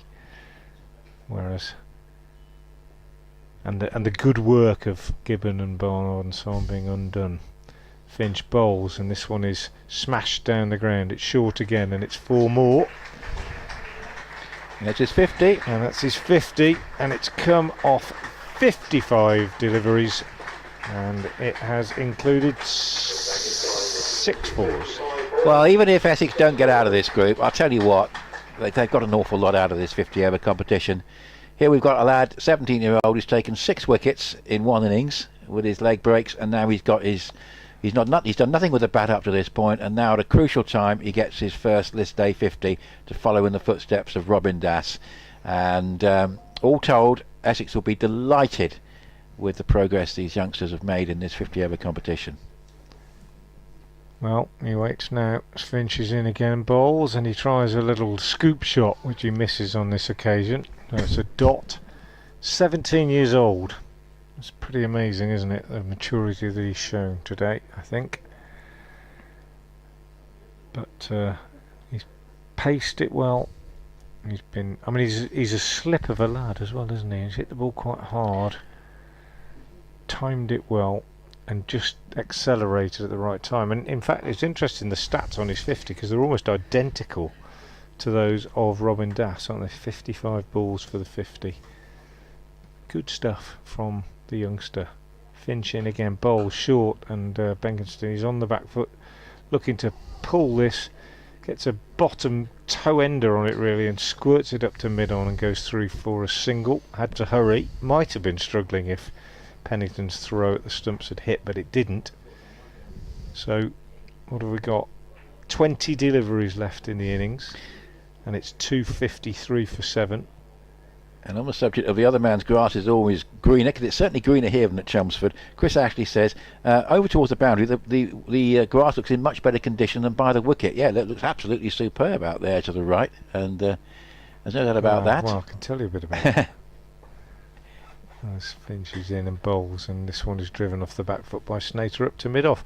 I was at a function, as I mentioned, with Barry Richards on Tuesday night, and we were in the pavilion. It rained and rained and rained. We had the doors open. We went out on the balcony, and the sprinkler had been left on over there by the ladies' pavilion as well. So it was double bubble, really. You got the heavens opening and rain coming down, and the sprinkler going as well. So that might explain why that area by the ladies' pavilion is particularly lush at the moment.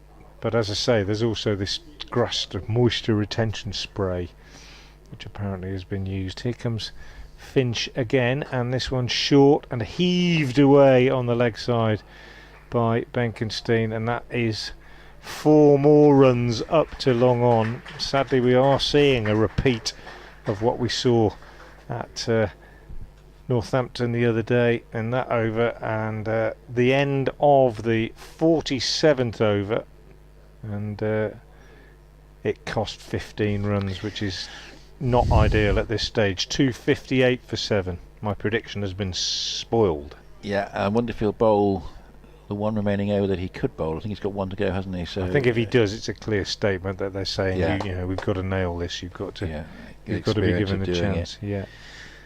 So, got 3 overs to go, and well, you feel it's a pretty good score in terms of past scores at New Road, but certainly if Essex bowled as well as they did on Wednesday, it should be enough, because they've already beaten their score at Chelmsford on Wednesday. But going to be fascinating to see how Worcestershire react. They've been obviously a bit undercooked with the bat this season, with key players missing. Given that Azhar Ali isn't playing, I think par probably shifts down a little bit, shall we say. So it's a good score in that respect. Here's the first pull of the next over. It's hit in the air and falls just short of deep square leg. It was, I think, almost a one-handed shot in the end, as it was picked up by Snater and hit away out towards deep square leg.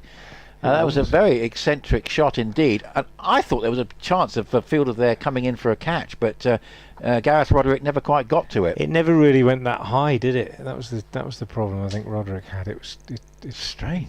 Yeah. So Snater, proper one-handed shot though, wasn't it?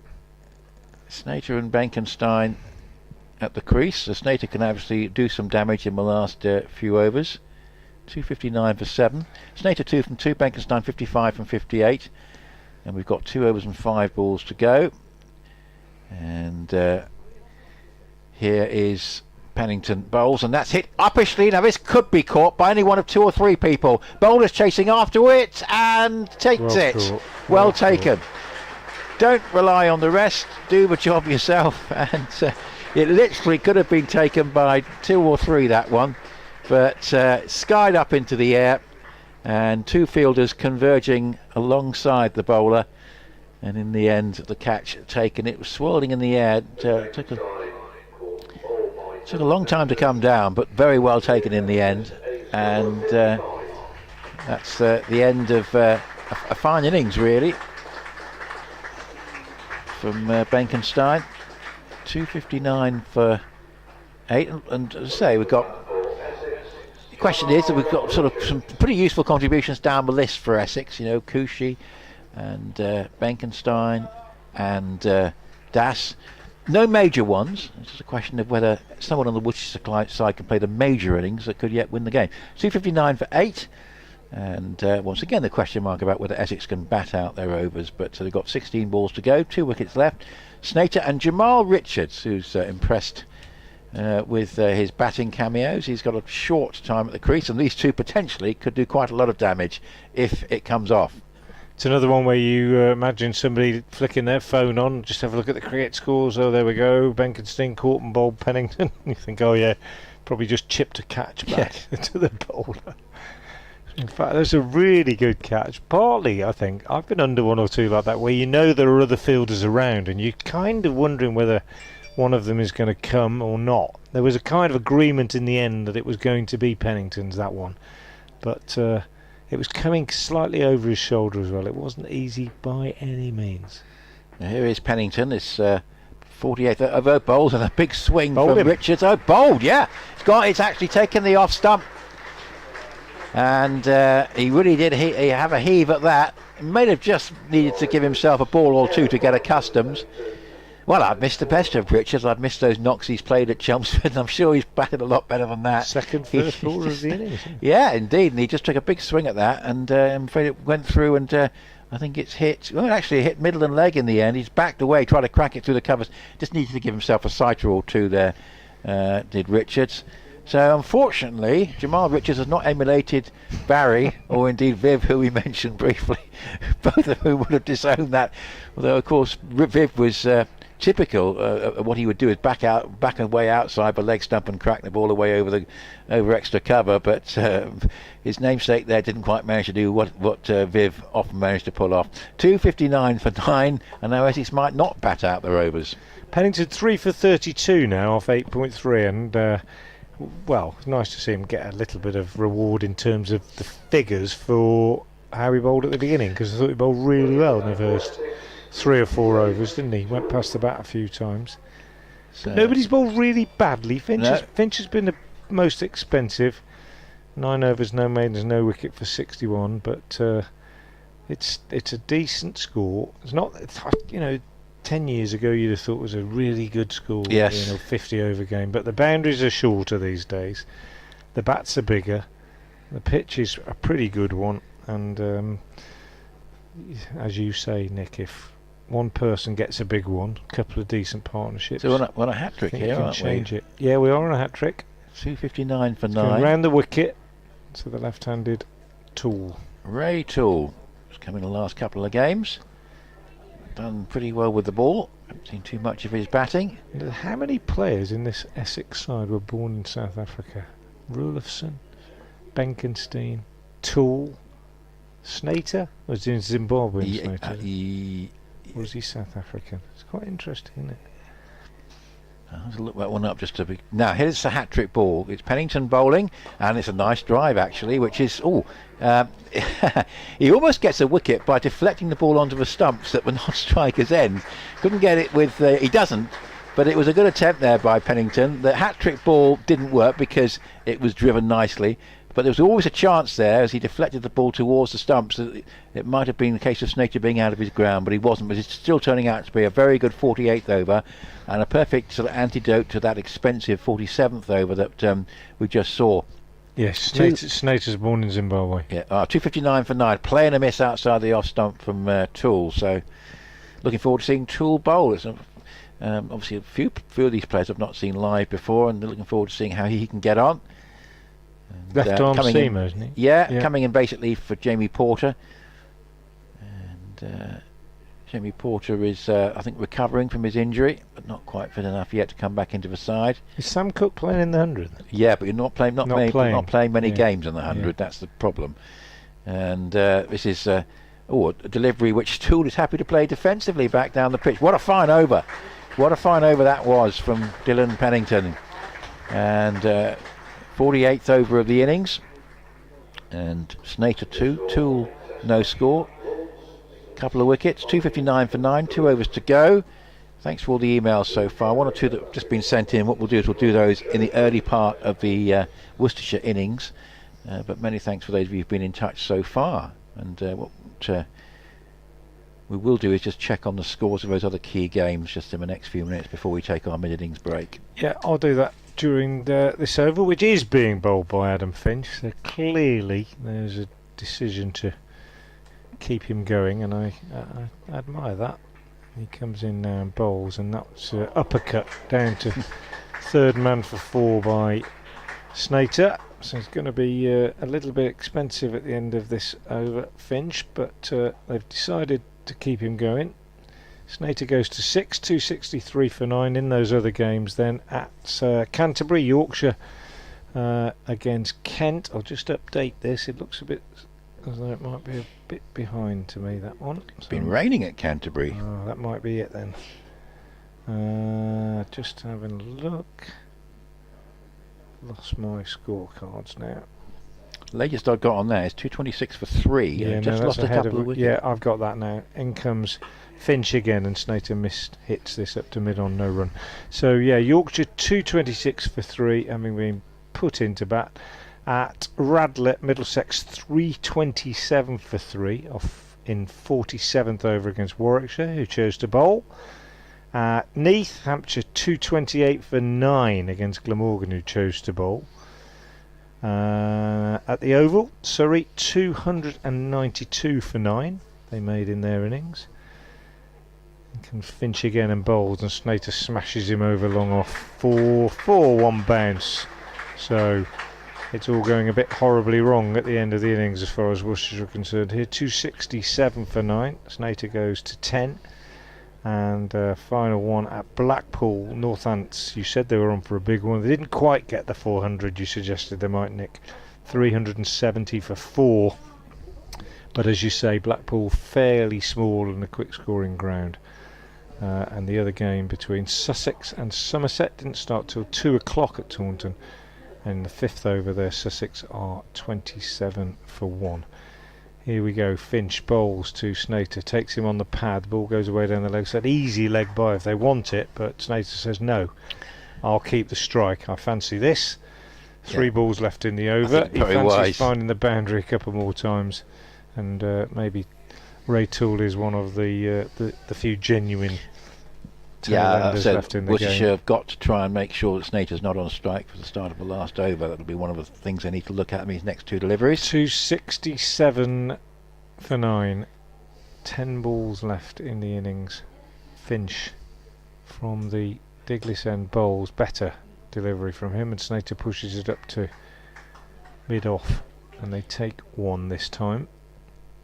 Don't see the point.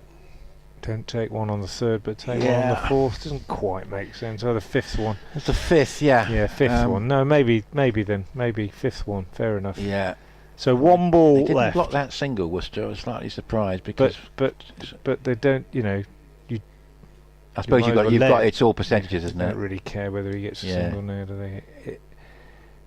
So 1 ball left in the penultimate over. Adam Finch to the left-handed Toole is in and bowls, and Toole steers this down on the offside. Could have got a single, turns it down. End of the over from Finch. His figures 10 overs, no maidens, no wicket for 70. And we're going to see the last over bowled by Pennington. So the other bowling figures: Gibbon finished 10 overs, no maidens, 2 for 59. Tongue on his return, 8 overs, no maidens, 2 for 41. Barnard 10 overs, 1 maiden at 1 for 45, and Jake Libby 2 overs, no maidens, no wicket for 15. And Pennington to bowl the last over. Just before he does, I'll tell you the men who have been out for Essex, if you haven't been with us all day. Rymel 19, Westley first ball without scoring, Rolofson 31, Kushi 43, Brown 18, Das 63, Nijjar 13, Bengenstein 55, and Richards 0. And Pennington bowls, and that's hit away down towards deep square leg for a single, which is not what Essex particularly wanted. Snater, I think, initially, I suppose you've just got to take the runs, haven't you? And he's going to hope now that Toole can get a single and get him back on strike for the last 4. It just makes a bit of a nonsense of turning that leg by down, doesn't it? Yeah. Toole, if he can, I mean, basically just I'm sure Snater will just saying, look, just push and run. Now, Worcestershire, rightly now, are actually trying to just come in a little bit closer to Toole to try and block off that single. And it hits him on the pad. He's not sure where it is, but Snater can see it, and that's well done, Shane Snater, because Toole wasn't quite sure where the ball was as it hit him on the pad. Snater knew where it was, set off straight away and called him through, because he knew that no one was going to get anywhere near that and stop the run. So I think that's a leg by in the end, but the critical thing from the Essex point of view is it's got Snater on strike for 4 balls potentially. 270 for 9. So Pennington in his,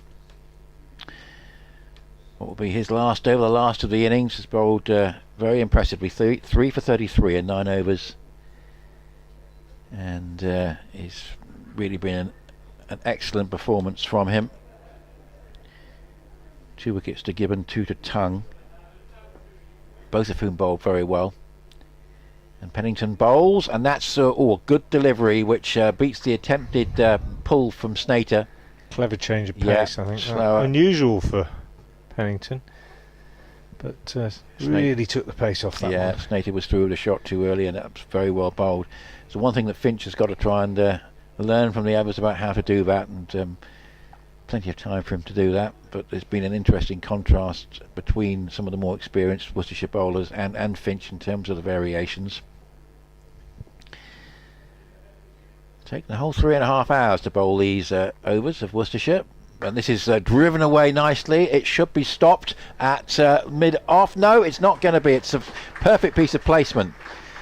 I thought that was going to be stopped, but he hit it harder than I thought, Snater, clubbing it down the ground.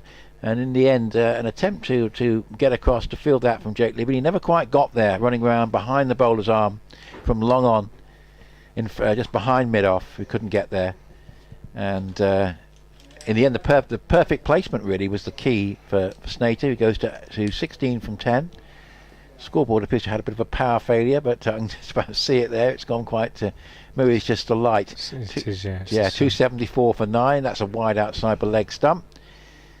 So Snater just getting the better of Worcestershire a little bit in this short cameo. And he could yet land a few more blows in the last couple of deliveries. Good score for Essex, 275 for 9. And I say if they win and any of Yorkshire, Hampshire or Lancashire lose, then it's pretty much certain that they're going to qualify with a win at Hampshire on Sunday. This is hit uppishly but safe over mid-off. 4 more to Snater. My word, he is very useful in this sort of situation. You could say he could have come in earlier, but actually, to be fair to Benkenstein and Das, they both accelerated and did their job. But useful for Essex. Snater has got a chance to come in at the end and actually hit a few boundaries, and he's sped along to 20 off 11 balls. That one over the head of mid-off, away for another 4. 279 for 9. The last ball, 280. I think a total Essex will be happy with, having been 135 for 5. Here is Snater going for a big swing, but he plays and misses, and it's a dot ball at the end. So Pennington's figures slightly ruined by that last over, but nice knock, nice cameo from Shane Snater. 20 from 12. Toole with no runs from 5. 279 for 9. Worcestershire will require 280 to get their second win, and Essex looking to defend that 279 in order to give themselves a really good chance of qualification for the latter stages. Yeah, good total in the end, I think. Just to fill in the figures, 17 extras, 6 leg byes and 11 wides. I'll keep chatting for a bit because I think I've probably got an update to do, although they don't always come at 2:30, but I'll wait and see. So Pennington finishes 10 overs, no maidens, 3 for 42 his figures. Gibbon 10 overs, no maidens, 2 for 59. Tongue 8 overs, no maidens, 2 for 41. Finch 10 overs, no maidens, no wicket for 70. Barnard 10 overs, 1 maiden, 1 for 45. Libby 2 overs, no maidens, no wicket for 15. And the top scorers for Essex: Robin Dass 63, Luke Benkenstein 55, and Rolofsson 31. So I hope you've enjoyed our coverage here from New Road. Play will resume just after 3 o'clock, with Worcestershire needing 280 to win, and Nick Gledhill and myself, Frank Watson, will be back with you as soon as play gets underway. Until then, thank you for being with us, and we hope you've enjoyed our coverage.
Essex innings has just closed, and their final total 279 for 6. Worcestershire just a little bit wayward right at the end, possibly chasing 10 or 15 more than they would have hoped, but not a bad effort by the home bowlers. Very pleasing to see Josh Tongue back in the side after 14 months out through injury. He picked up a couple of wickets, 3 also for Dylan Pennington and 2 for the impressive Ben Gibbon. Top scorer was Robin Dass with 63.